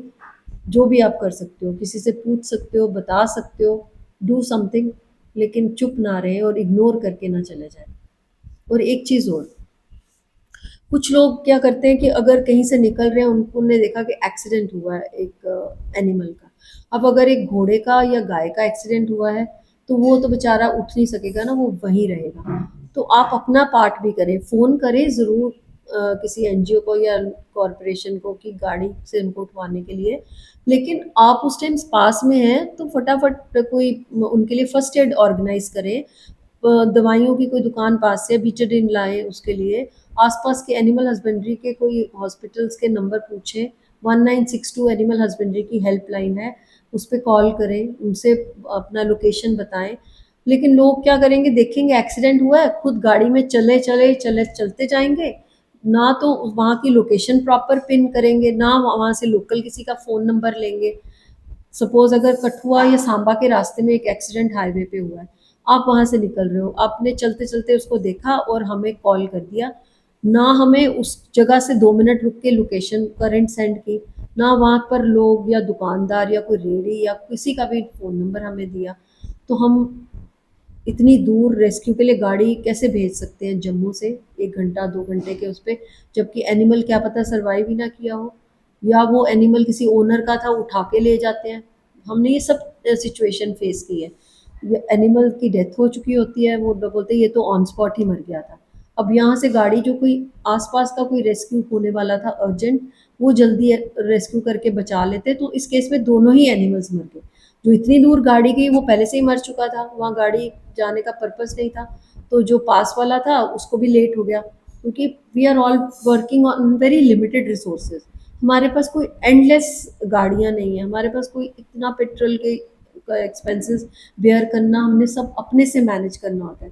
तो हम सोच के हमें सब कुछ करना पड़ता है कि we get more out of less, कि हम जितना हमारे रिसोर्सेज हैं उससे ज़्यादा एनिमल्स को हेल्प कर सकें। तो हम केयरलेसली ऐसा नहीं कर सकते। अगर आप, दूसरी बात है कि जब गाय घोड़े को आप हेल्प करोगे, पानी पिलाओगे, दवाई दोगे, तो उसके चांसेस ऑफ सर्वाइवल बढ़ जाते हैं कि जब तक उसको गाड़ी उठा के कहीं हॉस्पिटल लेके जाएगी तो वो बच सकता है। आप उसको उसी हालत में छोड़ोगे, पेन से, एक्सेसिव ब्लीडिंग से वो मर जाएगा, तो रेस्क्यू पहुंचने तक अननेसेसरी हो जाएगा। दूसरा, डॉग डॉग का अगर एक्सीडेंट होगा ना, तब तो आपको उसके साथ रहना ही रहना है, क्योंकि डॉग गाय और घोड़े की तरह, एक अगर वो बिल्कुल पैरालाइज हुआ है तो बैठा रहेगा या सड़क पे पड़ा रहेगा। सड़क पे पड़ा रहेगा तो उसके ऊपर से गाड़ी निकल जाएगी। अगर उसमें थोड़ी सी हिम्मत होगी तो वो उठ के भाग के उस टाइम कहीं छुप जाएगा, फिर वो आप ढूंढ नहीं सकते हो, फिर आप रेस्क्यू नहीं कर पाओगे टाइम पे उसको। So one has to stay with the animal which you want to get the animal rescued. और शेयर द, अगर आप अर्जेंटली कहीं जा रहे हो, आप नहीं कर सकते हो, देन एटलीस्ट गेट डाउन, किसी का लोकल नंबर लेके वो सेंड कर दें with location and the picture of the animal, ताकि हम रेस्क्यू ऑर्गेनाइज करने में हमें पूरा हम अच्छे से करें कि हो जाए। ये कुछ रिस्पॉन्सिबिलिटीज़ एक एनिमल लवर को ध्यान में रख, अगर आप एनिमल लवर हो तभी आप कॉल करोगे ना, और करते हो तो ये आपकी रिस्पॉन्सिबिलिटी। फर्स्ट लाइन ऑफ जो रेस्क्यू है वो आप हो, क्योंकि आप इन्फॉर्म कर रहे हो, आप ऑर्गेनाइज करा रहे हो रेस्क्यू। तो आप पूरी डिटेल नहीं दोगे तो there is no chance that animal will be rescue in your half information, कि चलते चलते फलानी फलानी जगह पे हमने एक एनिमल को देखा, गाड़ी ने मारा था, फिर पूछो कि लैंडमार्क बता दो, एग्जैक्ट लोकेशन बता दो, तो वो उनको पता नहीं होती, नहीं वो ट्रैफिक बहुत था, हम उतर नहीं सके। फिर then you don't count on the other person. जब तुम नहीं कर सके तो दूसरे बंदे पे पूरा सोचो कि वो 90% कर लेगा, तो इज हाफ अ चांस कि वो बेचारा सफर करता रह जाएगा। तो आपने काफ़ी सारे रेस्क्यूज़ किए होंगे। कोई ऐसा रेस्क्यू जो आपको बहुत ज़्यादा इमोशनली जो है वो टच कर गया हो, वो आप शेयर करें? एक नहीं दो, एक एक ने तो मेरी पूरी ना लाइन ऑफ मतलब मेरी लाइफ का एक जो एक मिशन था वो ही चेंज कर दिया। पहला जो रेस्क्यू जो मुझे मतलब ऐसा बुरा रेस्क्यू जो उसने मुझे इतनी स्लीपलेस नाइट्स दी ना कि मैं बता नहीं सकती हूँ। कि यहाँ पे विक्रम चौक पे एक आरा है, और उस पे आरे में वो जो जब लकड़ी काटने वाला होता है ना, उसका ब्लेड्स नीचे ब्लेड्स। होते हैं ऐसे करके। तो उस आरे पे डॉग गर्मी में छुपने के लिए, उसके अपनी सर्दियों के दिन थे, उसके नीचे वो वुड कटिंग शेविंग्स पड़ी होती है ना, उसके अंदर डॉग बैठा हुआ था।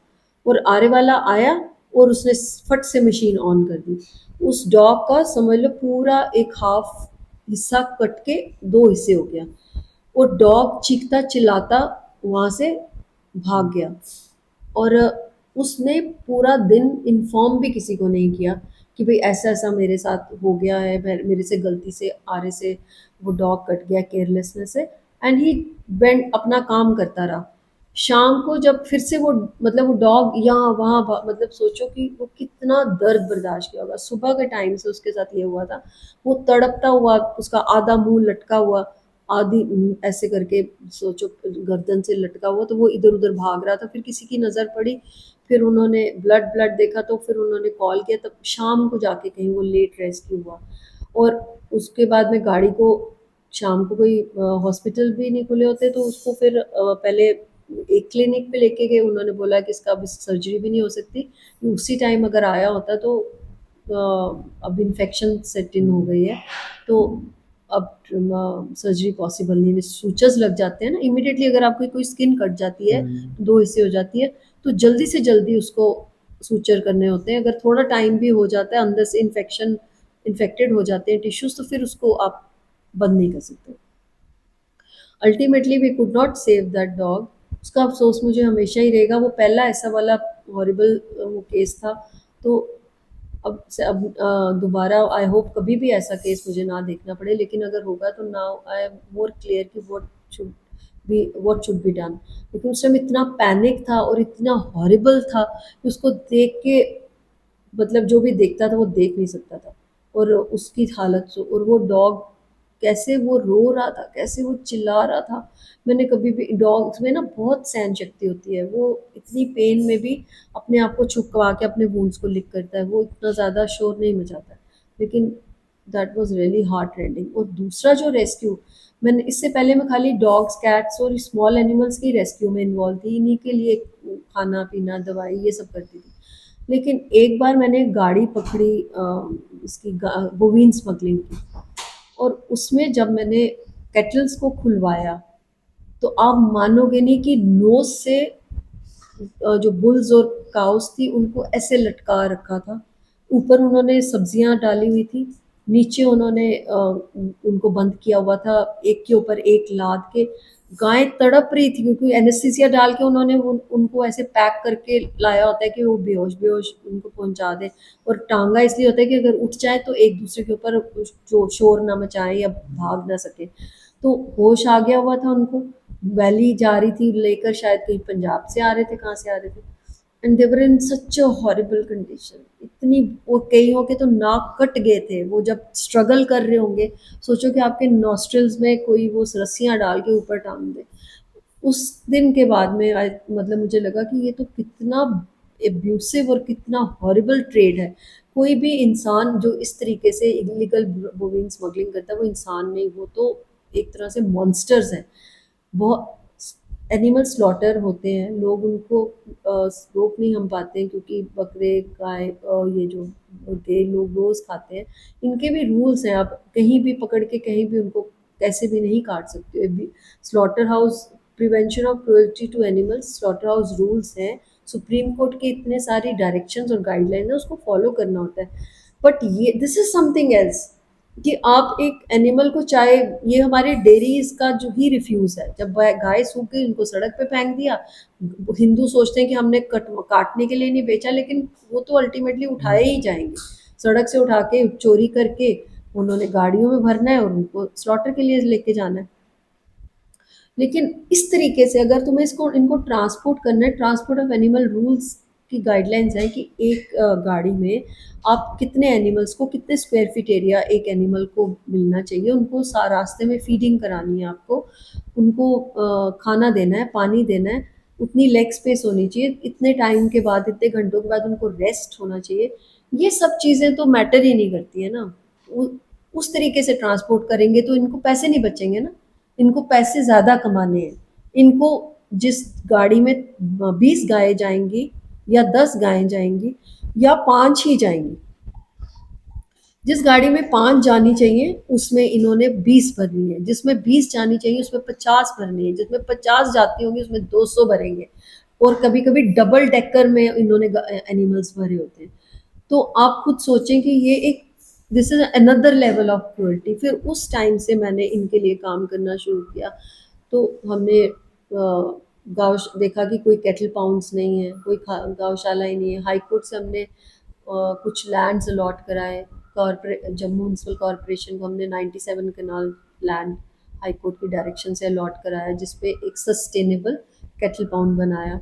जबकि ऑल दो वो हमारे हिसाब से नहीं, उसमें भी एनिमल्स ऐसे वाले जो रेस्क्यू होते हैं नहीं लेते हैं, कि वो मतलब अपहिल टास्क हो गया इतना लैंड देने के बाद में भी। फिर मेरे को रियलाइज़ होता है कि डेयरी इंडस्ट्री जो है ना, वो इतनी नेवर एंडिंग एक तरह मैन्युफैक्चरिंग है, और उनका वेस्ट प्रोडक्ट ये कैटल है। और ये every day thousands of cattles, lakhs of cattle are being added to the streets.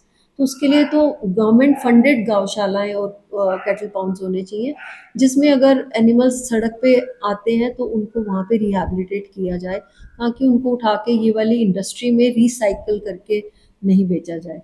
क्योंकि डेयरी इंडस्ट्री और कैट ये जो स्लॉटर है, बीफ इंडस्ट्री, ये तो दोनों भाई बहन हैं।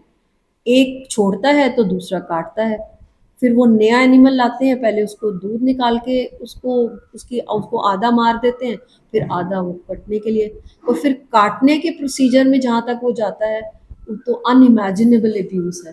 फिर हमने ट्रांसपोर्ट ऑफ एनिमल रूल्स जो थे, हम 2011 में नोटिफाई हुए थे सेंट्रल गवर्नमेंट के, कि वो कितने एनिमल्स को, जो मैंने आपको बताया ना, स्पेसिफिकेशन है कि एक गाड़ी, जिस 6 पहिए वाली गाड़ी में कितने कैटल जा सकते हैं, 4 वाली में वो स्पेसिफिकेशन नोटिफाइड है। लेकिन हमारी जो तब 370 हटने से पहले हम जो थे, हमारे अपने रूल्स यहाँ पे थे, रणवीर पीनल कोड था। और अगर हमें सेंट्रल के एक्ट्स लगाने के लिए हमें यहाँ पर गवर्नमेंट को नोटिफाई करना था, तो कोई नहीं माना। हमने कितनी बार लिखा, representation the, but nobody was bothered about it. एक सेकंड। तो हमने फिर ना थैंकफुली उसके बाद एक प्रिंसिपल सेक्रेटरी एनिमल हस्बेंड्री आए, असगर सामून सर। मैं उनको हमेशा उनके लिए ना इतनी रिस्पेक्ट, और I am so thankful to him कि उन्होंने इन रूल्स को लॉ डिपार्टमेंट को हमारी रिप्रेजेंटेशन और उन रूल्स को भेजा। And those rules notified by the central government were adopted by our state verbatim, जैसे था एज इट इज़ पूरा का पूरा अडॉप्ट हुआ। तो it's implementation started in our state after that. The transport of animal rules became relevant in our state after being notified by um, our government. तो वोबिन smuggling जो है वो क्या होता है और जम्मू में कितना कॉमन है? विन स्मगलिंग तो जे.एंड.के में इतनी कॉमन है जितनी डेली दूध की डेयरियाँ। जितना यहाँ पर दूध मिलता है उतना ही यहाँ पर बोविन स्मगलिंग होती है, उतना ही यहाँ पर बीफ भी मिलता है। So it's a coordinated industry. Daily गाड़ी, अगर 20 गाड़ियाँ जम्मू, खाली डिस्ट्रिक्ट की बात करती हूँ, अगर सपोज 20 गाड़ियाँ पकड़ी जाती हैं ना, तो 200 गाड़ियाँ निकल के जाती हैं। 20 गाड़ियाँ अगर दिन में पकड़ी गई हैं ना, तो सोचो आज 200 गाड़ियाँ ऑलरेडी बनिहाल क्रॉस करके गई हैं। ये है, क्योंकि मैंने एक दो महीने ना हमने एसपीसीए का एक लॉयर इम्पेनल कराया है जम्मू और डिप्टी कमिश्नर से, क्योंकि I am also senior vice president SPCA Jammu, society for prevention of cruelty to animal, district Jammu.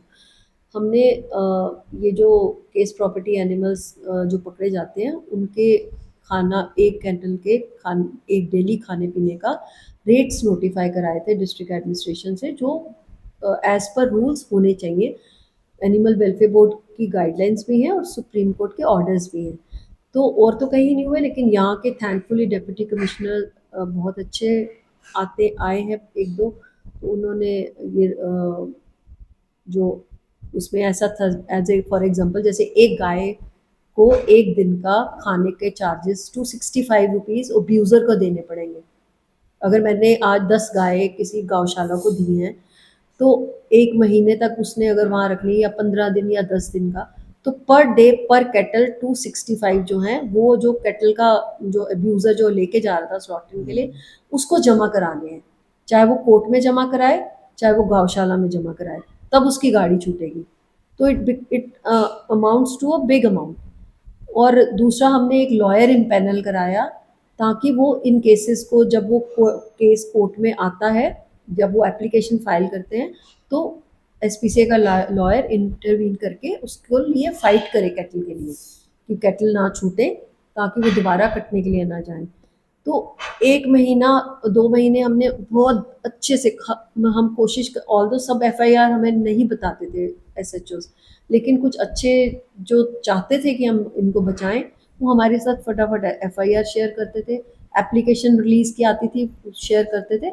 हमारा लॉयर अगले दिन उसको डिफेंड करने के लिए, जब कोर्ट में वो ऑब्जेक्शंस लेके जाते थे पुलिस के आयो इन्वेस्टिगेटिंग ऑफिसर, तो हमारा जो एसपीसीए का लॉयर था वो डिफेंड करता था, तो एसपीसी की तरफ से उन कैटल के लिए उनको बचाने की कोशिश करता था। एक महीने में एक तो ढेर लग गया कैटल का, हमने सारी गौशालाओं में थोड़ी थोड़ी कैटल दे दे के ना, मतलब हमने पूरा अपनी उनकी कैपेसिटी सैचुरेट कर दी। फिर हरी बंदा जो है वो कैटल वापस देने नहीं देने हमने, तो वो भर गई। लेकिन फिर उसके बाद 370 हट गया, तो चलो फिर वैसे ही सारे वो सेंट्रल के रूल्स हमारे यहाँ एप्लीकेबल है, ऑल दो इम्प्लीमेंटेशन इज़ वेरी पुअर।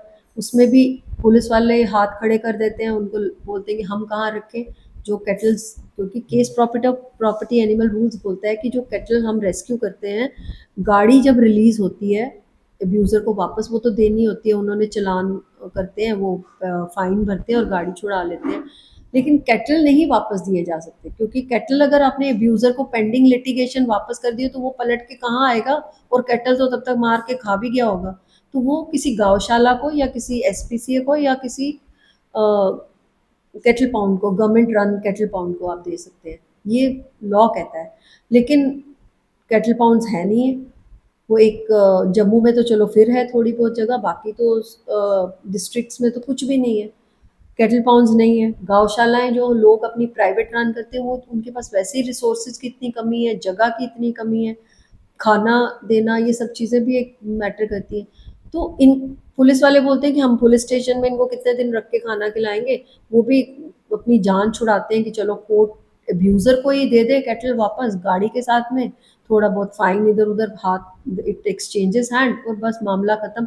तो आज की डेट में जो बोविन स्मगलिंग में गाड़ियां पकड़ी जाती हैं, जो कैटल रेस्क्यू के नाम पर कि इतनी गाड़ियां पकड़ी, इतने एनिमल रेस्क्यू हुए, वो कुछ नहीं होता है। वो दूसरे तीसरे दिन कोर्ट गाड़ी भी रिलीज कर देता है, कैटल भी उसी को वापस दे देता है। उसमें जो फाइन है वो पुलिस स्टेशन में जमा कराता है, जानवर फिर कटने के लिए चले जाते हैं, गाड़ी भी वो ले जाता है। वो ये एक तरह से सिस्टम बन गया है। तो वो पकड़ने का क्या ही फायदा हुआ ना। फायदा तब है कि गवर्नमेंट अपनी कैटल पाउंड्स और गौशालाएं बड़ी बड़ी बनाए, उसमें सेल्फ सस्टेनेबल मॉडल हो, जिसमें जो काउ डंग और यूरिन और इसको ही बायोगैस प्लांट्स हों बड़े बड़े, उसको अपने आप, मतलब कि अगर कोई दूध नहीं देती है गाय, तो उसको सस्टेन करने के लिए कुछ और तरीके की और मॉडल की गौशालाएं बनानी चाहिए, तब हम इसको रोक सकते हैं। इसीलिए तभी इतने सालों से मैं इस पे काम कर रही हूँ। तो मैं तो पीएचडी कर ली है इस पे। लेकिन अल्टीमेटली वहीं पे आके हम रुक जाते हैं कि पुलिस बोलती है अगर आपके पास गौशाला है एनिमल रखने के लिए तो हम एक भी गाड़ी नहीं जाने देंगे। जब आपके पास जगह नहीं है तो आपके कहने पे अगर हम इनको बचा भी लेंगे तो हम कहाँ किसके पास देंगे? पुलिस स्टेशन में थोड़ी रह सकती है। कठुआ और सांबा में कैटल रिलीज नहीं होते हैं, ओनली कठुआ एंड सांबा, बाकी हर जगह कैटल रिलीज हो जाते हैं एब्यूजर को, क्योंकि कठुआ में भी गौशाला है, पुलिस की अपनी गौशाला है 50 कनाल में। वहाँ पे एसएसपी शैलेंद्र सर थे, उन्होंने खुलवाई थी, ही वाज सो काइंड। तो वहाँ पे कैटल जो आते हैं ना वो नहीं दिए जाते, गाड़ी वापस देते। सांबा में भी गौशाला पुलिस स्टेशन गगवाल में है, वहाँ भी नहीं दिए जाते। इसी तरीके से हर डिस्ट्रिक्ट में गवर्नमेंट को अपनी 100 200 400 कनाल में बड़ी सी गौशाला होनी चाहिए जिसको गवर्नमेंट खुद फंड करे, और उसमें कैटल्स जो हैं रिहैबिलिटेट किया जाए, तो पुलिस वालों को भी मोटिवेशन होगा उनको बचाने का। नहीं तो वो भी हंसते हंसते जो ये जो स्मगलर्स हैं उनको पता है पुलिस वाले भी रो धो के क्या ही कर लेंगे। दूसरे तीसरे दिन चालान होगा, गाड़ी छूट जाएगी, कैटल भी छूट जाएंगे उसी गाड़ी में। कई तो इतने गंदे हैं कि वो कैटल को गाड़ी में से भी नहीं निकालते हैं। दे आर सो श्योर कि एप्लीकेशन देंगे कोर्ट में, उसी मिनट कोर्ट रिलीज के ऑर्डर दे देगा। चला कई जगहों पे जैसे रामबन में, वहां पर, और रजौरी में, वहां तो ऑब्जेक्शंस का भी वेट नहीं करता है कोर्ट। किसी किसी केसेस में तो बिना ऑब्जेक्शन आने से पहले ही कोर्ट रिलीज कर देता है कैटल। तो वो इसी वजह से हो रहा है कि इम्प्लीमेंटेशन के लिए गवर्नमेंट ने कोई सिस्टम ही नहीं बनाया है, अपने आप को और अपनी पुलिस को एम्पावर ही नहीं किया है। तो जैसे कि 370 टूटने से पहले जेएनके में एक लॉ था जिसके चलते जो एनिमल काउ स्लॉटरिंग थी जो वो बैन थी। अब जो ये लॉ है ये टूट चुका है, इसके बारे में बताइए कुछ। एक्चुअली ये तो बहुत ही हैरानी की बात है कि 152 ईयर्स से जो काउ स्लॉटर बैन हमारे स्टेट में था, और अ, और इतना अच्छा उसमें मतलब ये लॉ हमारा था 152 ईयर से, महाराजा के टाइम से बना हुआ था, जिसमें बहुत स्ट्रिंजेंट पनिशमेंट थी सेल परचेज ऑफ बीफ पे और कैटल स्लॉटर पे। और उसमें तक 10 साल की सज़ा थी, लैक्स ऑफ रुपीस फाइन था। और कितनी एनसीपीडीपी की गवर्नमेंट्स भी आई, क्योंकि 152 ईयर्स में तो कितनी सरकारें आई और गई, लेकिन किसी ने भी इस लॉ को टच नहीं किया। It remained in force. लेकिन हैरानी की बात यह है कि 370 बीजेपी की गवर्नमेंट आते ही जब 370 हटा, तो रणवीर पीनल कोड के कुछ जो लॉज थे उन्होंने उनको रिकॉन्स्टिट्यूशन में ऐड किया, लेकिन इसको बिना किसी मॉडिफिकेशन या कुछ भी दे जस्ट रिमूव्ड इट, विच मैंने एक्सपेक्ट नहीं किया था, विच वॉज रियली शॉकिंग। और उसके बाद में पहले भी हमने 370 जब हट रहा था इसके बारे में जो लॉज इनके ऑफिसर्स वगैरह इसको देख रहे थे कि क्या लॉ रखना है, जो भी कर रहे थे, इनकी रिकॉन्स्टिट्यूशन हो रही थी, हमने तब भी मेल्स भी लिखी, but I think nobody took us seriously. लेकिन जब हट इन्होंने नहीं सुना, लॉ 370 हट गया, लॉ भी चला गया, तो हमने फिर हाई कोर्ट में एक पिटिशन भी डाली काउ स्लॉटर वाले जो हमारा लॉ बैन था उसको, कि भाई इसको वापस लगाना चाहिए, maybe with little more you want to do some modification वो कर ले, बट एकदम बिल्कुल हटाना नहीं चाहिए, जो बड़ा अनफॉर्चुनेट था। बाकी स्टेट्स इसको लॉ बना रही हैं, they are making cow slaughter ban a criminal offence, लेकिन हमारी स्टेट में जो 152 साल पुराना लॉ था वो आपने हटा दिया और बिना सोचे समझे, और अब हम लगाने को बोल रहे हैं या उसको रिकंसिडर करने को बोल रहे हैं। चलो आप थोड़ी पनिशमेंट कम कर लो, लेकिन हटाना नहीं चाहिए, क्योंकि we are living in a state with mixed community, जहाँ पे हिंदू मुस्लिम सब साथ साथ रहते हैं, तो दोनों एक दूसरे की रिस्पेक्ट करनी चाहिए रिलीजन की। तो तभी तो एक दूसरे को चिढ़ाने के लिए कभी वो उनके वहाँ पर किसी चीज़ को मार के उनके मंदिरों में फेंक आते हैं, कोई मार के उनके मस्जिद में फेंक आता है। तो ये चीज़ें इसीलिए हो रही है क्योंकि लोगों की हिम्मत बढ़ गई है ना, उनको पता है कि इसको गाय को मारेंगे तो कुछ हो नहीं सकता। तो कभी शरारती जो एक्चुअली जो ऐसे एलिमेंट्स होते हैं ना जो शरारत करना चाहते हैं, उनका कोई रिलीजन नहीं होता, वो बस दोनों कम्युनिटीज़ को लड़ाना चाहते हैं। तो ये लॉ रहना चाहिए था। तो हमने जब पिटिशन फाइल की तो कोर्ट ने बोला कि लेजिस्लेचर का मामला है, लॉ बनाना कोर्ट का वो नहीं है, आप इसको दोबारा से उनको बोलें। तो फिर हमने लॉ मिनिस्ट्री को लिखा था।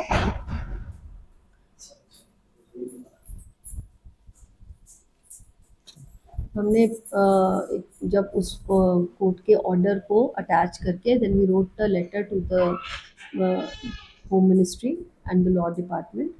तो उनका लेटर भी हमें आया था कि भाई we have forwarded this to our law department to look into it and we will revert soon.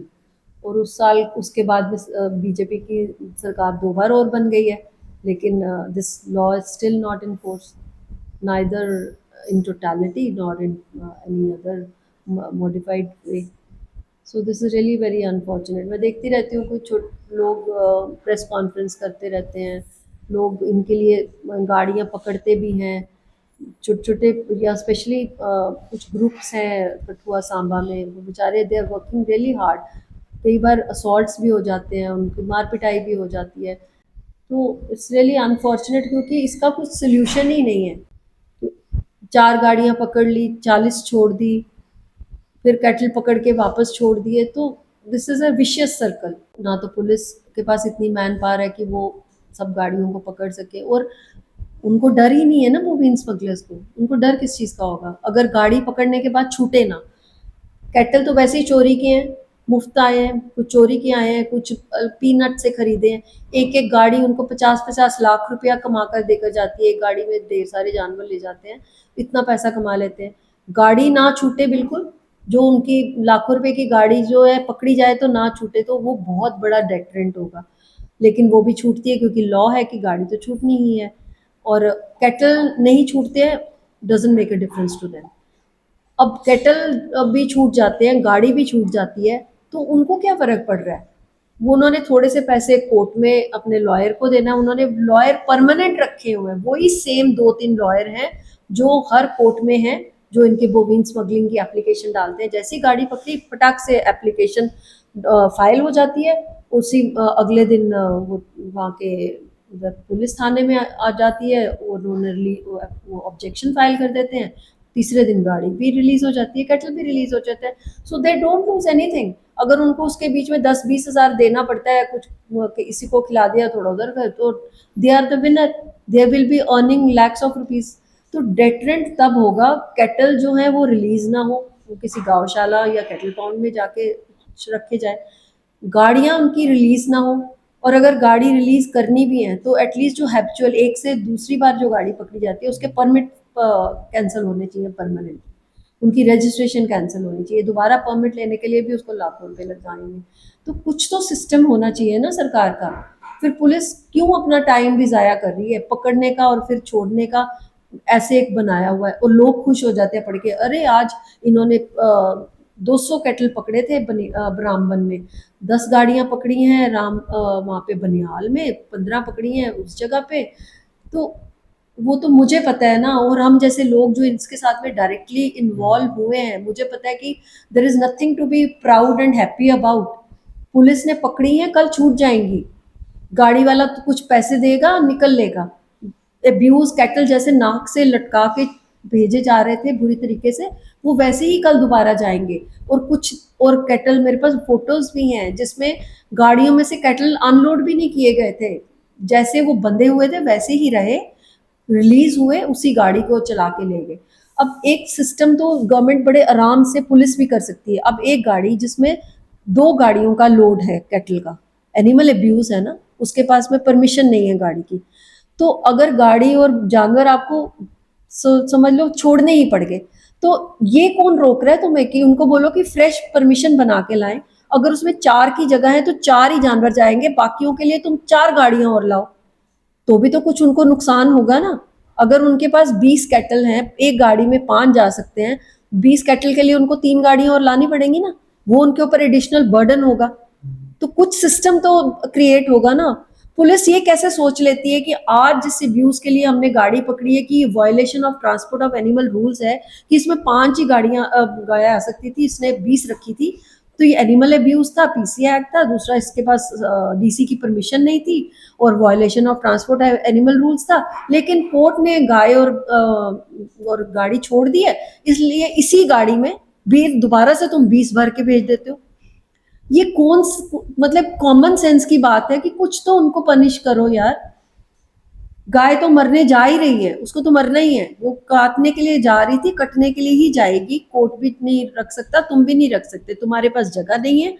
Court भी हेल्पलेस है कि कोई गौशाला लेने या एसपीसीए लेने या कोई कैटल पाउंड लेने को तैयार नहीं है। तो कटने जा रही, कम से कम उसका जर्नी तो तुम कंफर्टेबल कर दो, कम से कम एब्यूजर के लिए ये जो बिजनेस है उसको लेस लुक्रेटिव तो बनाओ। उसको कुछ तो नुकसान होना चाहिए, उसको कुछ फायदा तो कम हो कि वो कल सोचे कि यार इसमें मेरे को कितना नुकसान हो रहा है, मैं जानवर लेके गया, मुझे घाटा पड़ गया, कैटल उतने के बिके ही नहीं कि जितने की मुझे गाड़ियों की कॉस्ट पड़गी, उधर से मुझे पुलिस को भी देना पड़ गया, उधर मुझे कोर्ट में भी फीस भरनी पड़गी। ऐसा सिस्टम तो बना सकते हो ना। कल को जो एक ही गाड़ी वाला 10 बार गाड़ियां पकड़ी जाती हैं, सेम सेम गाड़ी ही यूज हो रही है, सेम परमिट है, ये भी पुलिस नहीं देखती है, उनके परमिट कैंसिल करने के लिए भी नहीं लिखती है। सो देर इज नो विल। अगर आप पेपर में पढ़ते हो ना, इतनी गाड़ियां पकड़ी गई, इतने जानवर पकड़े गए, so don't be happy, nothing has happened, nothing has change. वो बचे भी नहीं हैं, वो फिर कटने ही गए हैं और उसी बुरी हालत में कटने गए हैं। ये सबसे सैड पार्ट है। तो कौन से आईपीसी और कॉन्स्टिट्यूशनल सेक्शन जो है जो एनिमल लवर्स हैं, जहाँ एनिमल्स के राइट्स जो हैं वो उनको प्रोटेक्ट करते हैं? एक एनिमल वेलफेयर बोर्ड ने एक हैंडबुक निकाली है जो हर एनिमल लवर को डाउनलोड करनी चाहिए और उसका एक प्रिंट निकाल के अपने पास रखना चाहिए, जिसमें सब रेलेवेंट सेक्शंस हर एब्यूज़ के केस में क्या क्या एप्लीकेबल हैं और कैसे आप एक एनिमल अब्यूज़ के केस को हैंडल कर सकते हो। जैसे पुलिस का क्या मैंडेट है, कंप्लेन कैसे करनी है, क्या क्या सेक्शंस उसमें लगवानी है, आपने गाइड करना है, आपने देखना है कि पुलिस ने वो सेम सेक्शंस लगाई हैं जो इस अब्यूज़ में लगनी चाहिए। ये सब की नॉलेज अगर आपको होगी तभी आप जस्टिस दिलवा सकते हो एक एनिमल को। एक सेक्शन जो है 429 428 थी कि जिसमें मतलब एनिमल की को आप इतना बॉडीली हार्म करते हो, माइमिंग कर देते हो, मार देते हो, मतलब ज़्यादा क्रिटिकली इंजर करते हो या मार देते हो, उसमें 429 428 लगता था। उसमें अभी बीएनएस की न्यू सेक्शन इंट्रोड्यूस हुए 325, तो अब वो लगती है। और बाकी सेक्शन 11 जो है, हर एक अब्यूज़ के केस में सेक्शन 11 तो लगता ही है क्रूअल्टी के लिए। बाकी 1 2 3 जो सब सेक्शंस हैं वो डिफरेंट डिफरेंट तरह की क्रूअल्टी के लिए अलग अलग सब सेक्शंस लगते हैं। 1 2 3 ये सब सेक्शंस हैं। वो जो एनिमल लवर्स है वो हैंडबुक अगर एक डाउनलोड करके हर एनिमल लवर अपने पास रखेगा तो उसको एनिमल्स के राइट्स भी और अपने राइट्स भी पता चलेंगे। तो जब किसी भी केस में उसको कंप्लेन करनी है तो ये सब चीज़ों का उसको पता भी रहेगा, ध्यान भी रहेगा और वो बेटर इन्फोर्स कराने के लिए लड़ सकेगा एनिमल के लिए। दूसरा, आपको अपने राइट्स भी पता होने चाहिए कि अगर कोई एनिमल को आप फीड करते हो और रोज़ कोई इंसान जब आप फीड करते हो आपको गालियाँ निकालता है, आपको हरास करता है, आपको अब्यूज़ करता है, आपको पूरी आपके ख़ानदान के बारे में बोलता है, आपकी बॉडी शेमिंग करता है। कोई जैसे बच्चे हमें बताते बोलता है कि मोटी, तू अंधी, तू मतलब ऐसी ऐसी गंदी गंदी बातें बोलेंगे विच मतलब आउटरेजेस योर मॉडेस्टी। तो ये सब ह्यूमन सेक्शंस आप साथ में कंप्लेन में लगाएं। एक एनिमल को बचाने में जो आपको अब्यूज़ इंसान करता है या आपको धक्का मारता है या आपसे छीना झपटी करता है, आपका रास्ता रोकता है, ये सब चीज़ें भी बीच में आपने कंप्लेन में लिखनी है। हरासमेंट, क्रिमिनल इंटिमिडेशन, असॉल्ट या डिस्ट्रक्शन ऑफ एविडेंस, आपसे पकड़ के आपसे आपका वो डिलीट कर दिया जो आपने रिकॉर्ड किया था अब्यूज़, ये सब चीज़ें आपने ध्यान में रखनी है कि वो ज़रूर लगानी है आपने अपनी कंप्लेन में। एनिमल अब्यूज़ का तो आपने लिखना ही है कंप्लेन में, अपना उसको हाईलाइट करना है, उन सेक्शंस को अप्लाई कराना है, लेकिन आपके साथ जो उसको बचाने के लिए या इन्फोर्स कराने में जो आपने सहा है, जो आप सहते हो, उसके लिए भी ज़रूर रिपोर्ट करें। ये बहुत ज़रूरी है कि इंसान को अपने राइट्स भी पता हों, कि आपको कोई भी गालियाँ निकाल रहा है दिन रात, आपको धक्के मार रहा है, आपके बर्तन उठा के फेंक रहा है, आप घर के बाहर अगर कोई फीडिंग और पानी का बोल रखते हो तो वो उठा के उसको तोड़ रहा है, आपकी प्रॉपर्टी डिस्ट्रक्ट कर रहा है, तो ये सब चीज़ें भी तो ऑफेंस में आती है ना।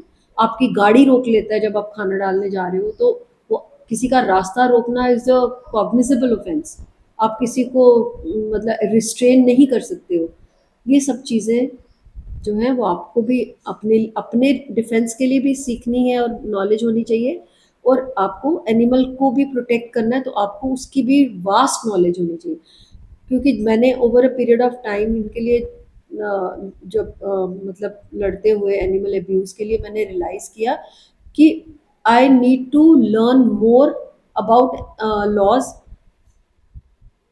Then even my lawyer, because उनको बहुत काम है, और जनरली वो लोग जो केसेस हैंडल करते हैं वो ह्यूमंस से रिलेटेड होते हैं। यहाँ तक कि हमें अपने हाथ में जो दूसरी जगह दूसरे कोर्ट्स के ऑर्डर्स हुए होते हैं सेम केसेस में, हम उसकी कॉपीज जजेस के लिए भी लेके जाते हैं उनको देने के लिए, बिकॉज एनिमल अब्यूज के केसेस जो कोर्ट तक पहुंचते हैं वो बहुत कम है।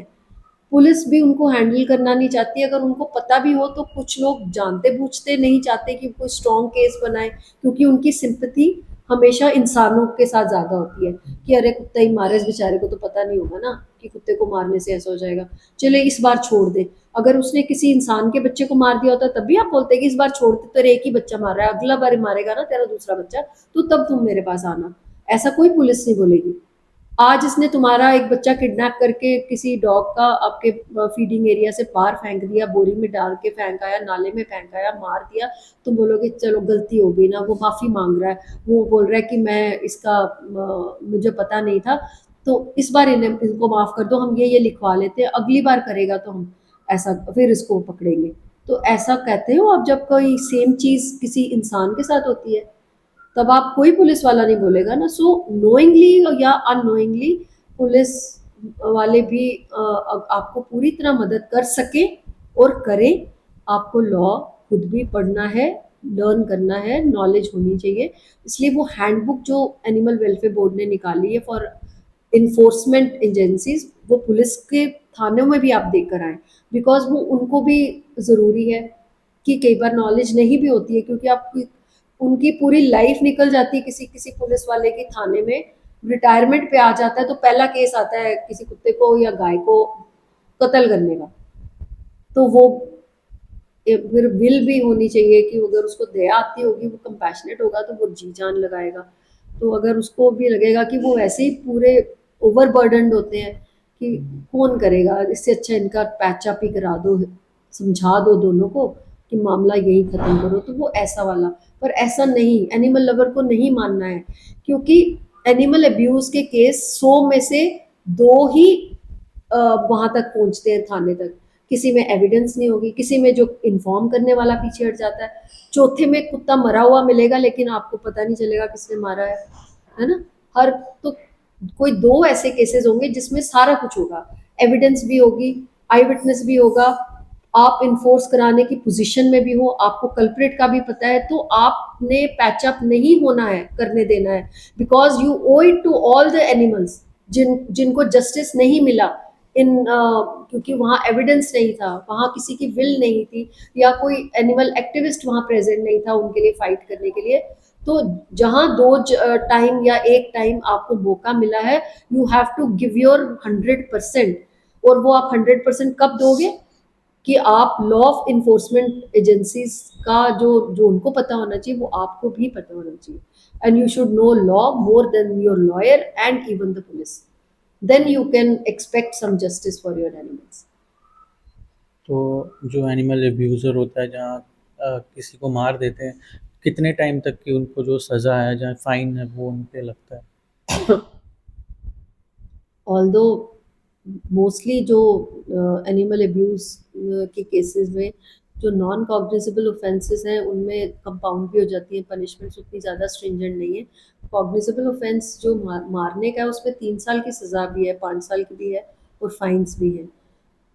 अगर वो लास्ट तक वो पूरी तरह वो मतलब इतना स्ट्रॉन्ग केस है कि उसमें वो पकड़ा जाता है। जैसे एक आध केस में मतलब हमारे फेवर में लैंडमार्क हमने उसमें पनिशमेंट्स कराई हैं कि डॉग शूटिंग का एक केस था। एक बंदे ने अपने डॉग को पेट को ही शूट किया। पहले डॉग फाइट कराता था, जब वो अब इतना एग्रेसिव हो गया कि खुद से भी हैंडल नहीं हुआ कि घर के किसी बंदे को काटा। अब जब तुम किसी को सिखाओगे कि तुमने काटना है काटना है काटना है, भूखा रखते हो उसको कि वो एग्रेसिव हो जाए, जब उसको किसी के ऊपर छोड़ो फाइट करने के लिए तो वो उसको खा के ही छोड़े, because he is hungry, he is thirsty, he is abuse, छोटी सी चेन से बंधा है। तो आपके अगर वो खुल गया तो किसी इंसान के ऊपर पड़ा तो उसको नहीं खाएगा वो। जो बोलते हैं कि पंजाब में एक छोटी सी लड़की को एक पिटबुल खा गया, उसके घर में उसकी बहन की बेटी आई थी, तो पहले तो उस बंदे को क्यों नहीं पकड़ा जिसने वो पिटबुल रखा था? उसने उस पिटबुल को ट्रेन किया था ना, भूखा रखा था। डॉग फाइट के लिए यूज होते हैं पिटबुल। पंजाब में तो ये बहुत कॉमन, जो एक तो वो ड्रग्स बेचते हैं लोग, दूसरा डॉग फाइट्स कराते हैं, दूसरा ब्रीडिंग कराते हैं। ये बड़ा आसान ट्रेड हो गया। अब वो अनफॉर्चुनेटली उसकी सिस्टर की बेटी आई थी किसी उसकी, वो कहीं डॉग के पास चलेगी, डॉग खुल गया, उसने उसको पूरा खत्म कर दिया क्योंकि वो भूखा था। उस पे किसी ने नहीं किया, बस कुत्ता पिटबुल नहीं पालना है, किट पिटबुल गंदी ब्रीड है। अरे नहीं पालो ना, ब्रीडर्स को बोलो बंद बैन करो, ब्रीडर्स को बंद कराओ। ब्रीडर्स बंद नहीं होते हैं, लेकिन उस ओनर को जिसने उस पिटबुल को ऐसे पाला था, तो जो डॉग फाइट्स कराता था उसकी हिस्ट्री ढूंढनी थी, उस बंदे को अंदर करना था, है ना? मैन स्लॉटर के लिए उसको अंदर करना चाहिए था। ये हमारा फॉल्टी सिस्टम है जो एनिमल्स की वेलफेयर और ह्यूमन वेलफेयर में रोड़ा बनता है। तो इसलिए जो एनिमल अब्यूज़ के केसेस हैं उसमें लोग बच जाते हैं, क्योंकि पनिशमेंट्स के लिए, हायर पनिशमेंट्स के लिए बहुत देर से एक बिल पेंडिंग है पार्लियामेंट में। उसमें बहुत सारे जो पार्लियामेंटेरियन है उन्होंने उसको प्रेजेंट भी किया है, लेकिन अभी तक वो बिल पास नहीं हुआ। मतलब पिछले 8-10 साल से वो ऐसे ही खज्जल हो रहा है। अगर वो पास हो जाएगा ना, तो आप खुद ब खुद लोग 10 बार सोचेंगे किसी बेजुबान जानवर के साथ में अब्यूज़ करना। लेकिन फिर भी जिसमें कन्विक्शन 100% हो जाती है, जिसमें जानवर को बहुत ब्रूटली मारा होता है, और उसमें वो सज़ा 3 साल से 5 साल की भी हो सकती है। और जो मैं बता रही थी पिटबुल वाला केस जिसको शूट किया था ओनर ने, उसमें विजुअल वीडियो एविडेंस भी थी। उसमें उसका वेपन भी पुलिस ने रिकवर कर लिया। उसमें डेड बॉडी भी पोस्टमार्टम के लिए रिकवर हो गई थी। उसमें उसको उस पे आर्म्स एक्ट भी लगा। वो अभी तक बंदा जेल में है, 2 साल हो गए हैं। तो लास्ट में आप यूथ को क्या मैसेज देना चाहोगे? यूथ को मैसेज तो जो भी देना है, उससे पहले मुझे उनके पेरेंट्स को मैसेज देना है कि अपने बच्चों को जब आप सिखाते हो ना कि सक्सेसफुल होना है, आपने कुछ बन के दिखाना है, आपने बड़े होके मतलब बड़े-बड़े आप उनको एम्बिशंस देते हो, लेकिन उसमें जो सबसे इम्पोर्टेंट चीज़ आप उनको बोलना भूल जाते हो या सिखाना भूल जाते हो या वैल्यूज़ देना भूल जाते हो, जो आप उनको ये समझाना कि सक्सेसफुल होने का पर्पस पैसों से नहीं होता है, बड़े ओहदे से नहीं होता है। अगर आपको कोई अच्छा डॉक्टर बनना है तो आपको एक एथिकल डॉक्टर बनना है। आपको कोई ऐसे काम करने हैं जो मतलब जो कम्युनिटी सर्विस के लिए हो। आपको वैल्यूज़ देनी है। अच्छा इंसान बनने के लिए उसको बड़ा आदमी बोलना है आपने। बड़ा आदमी बनने का कोरिलेशन आप पैसों से कर देते हो ना जब, तो आप एक अच्छे इंसान बनाने की नींव ही बहुत खोखली रखते हो।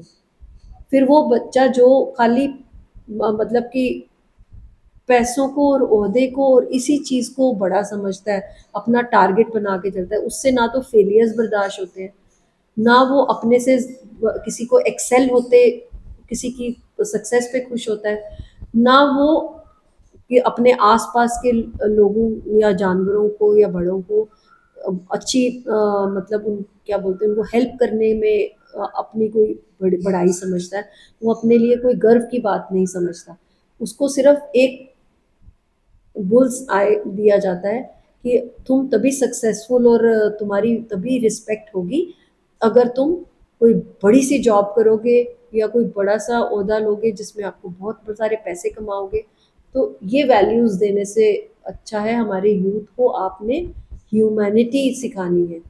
आपको उनको उनके बर्थडेज पे किसी कमज़ोर जानवरों वाले शेल्टर में ले जाना है, आपने उनको ओल्ड एज होम ले जाना है, आपने उनको ओल्ड एज बच्चों के अनाथ आश्रम ले जाना है, आपने उनको एनवायरनमेंट की सर्विस, उन एनवायरनमेंट को कैसे सर्व करते हैं वो सिखाना है। और बच्चों के शेल्टर या ओल्ड एज होम में ले जाके आपने बच्चों को, दूसरे बच्चों को ये नहीं दिखाना कि आपका बच्चा प्रिविलेज्ड है, आप वहाँ पर उसको मतलब कि ऐसे ले जाओ, वहाँ पर केक काटो और अपने बच्चे को डेक अप करके लेके जाओ, चीज़ें महंगी महंगी ले जाओ कि वो उसको एनवी करे, वो नहीं। आपने अपने बच्चे को अगर लेके जाना है ना बच्चों के शेल्टर में भी, तो उनको ऐसे लेके जाओ कि दूसरे बच्चों के साथ में मिल के वो कुछ करे। अगर वहाँ पर खाना बनाने के लिए आपने हलवाई लगाया है तो वो उन बच्चों को उनको सर्व करे, ना कि वो आप उसको सूट बूट पहना के ले जाते हो, एक महंगा सा केक रखते हो, फिर वहाँ पर केक कटवाते हो और उन बच्चों को देते हो। तो वो मुझे सबसे ज़्यादा बुरा लगता है कि वो बच्चे ऑलरेडी काफ़ी निगलेक्टेड हैं, उनको इन्फीरियॉरिटीज़ भी हैं, तो वो उस बच्चे को ये देखे ना और भी ज़्यादा वो फील करेंगे कि उनके पेरेंट्स नहीं हैं, उस बच्चे से एनवी करेंगे। तो इस तरीके का एग्जाम्पल देने के लिए वहाँ आप चिल्ड्रंस होम में मत लेके जाएं।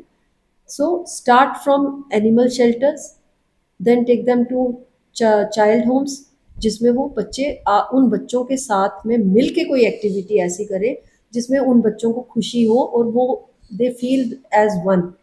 तब आपके बच्चों को उन बच्चों की वैल्यू होगी और उन बच्चों को आपके बच्चों से एनवी की बजाय मतलब खुशी होगी। They will give pleasure, lasting pleasure होगा और दोबारा दोबारा आने की वो प्रेयर करेंगे आपके बच्चे के लिए। और ओल्ड एज होम में जब जाते हैं तो कुछ ऐसी चीज़ लेकर जाएं, ऐसी एक्टिविटी सोच के जाएं कि वो अपने हाथों से उन लोगों के लिए करें, ना कि कोई महंगे महंगी कोई चीज़ें या कपड़े लेके उसके हाथ से दिला रहे हो। अब एक बड़ा मतलब कि मेरी मेरी सोच भी हो सकती है, दूसरे बंदे को वो गलत भी लग सकता है। मुझे लगता है कि अब आप एक छोटा सा बच्चा पूरा डेक्ड अप करके पार्सल्स बांट रहा है, बड़े बड़े जो उसकी दादी नानी की एज के लोग हैं, वो मुझे नहीं अच्छा लगता कि वो ऐसे हाथ आगे करके उससे कोई चीज़ ले रहे हैं। तो व्हाई नॉट कि आप उस बच्चे के साथ में कुछ ऐसी एक्टिविटी प्लान करें, कोई सत्संग रखें, उनके साथ में वहाँ पर सत्संग कराएं, वो लोग भी बैठें उसमें, पूजा करो, लंगर खाओ, जैसे वो खाएं ये भी खाएं। तो ऐसे जाना चाहिए, ऐसे नीचे होके जाना है, उनसे ऊपर सुपीरियर होके अपने बच्चे को नहीं लेके जाना कि वो वहाँ जाके रियलाइज करे। कई लोग तो बोलते हैं हम इसलिए लेके जाते हैं कि वो रियलाइज करे कि उसको कितनी ब्लेसिंग्स हैं।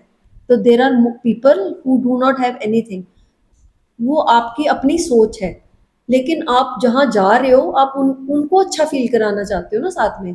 उनको अच्छा फील तब होगा जब आप अपने बच्चे को उनके सामने एक सुपीरियर और उनको इन्फीरियर फील नहीं कराओगे, और अपने बच्चे को खाली अपनी गुड ब्लेसिंग्स नहीं, उनको सर्व करना सिखाना लेकर जाओगे कि ये तुम्हारी ड्यूटी बनती है कि भाई तुम इनके साथ में जब भी तुमसे बन पड़े तुम इनके लिए काम करोगे, अच्छा इंसान बनोगे, बड़ा इंसान, अच्छा इंसान, ना कि अमीर इंसान।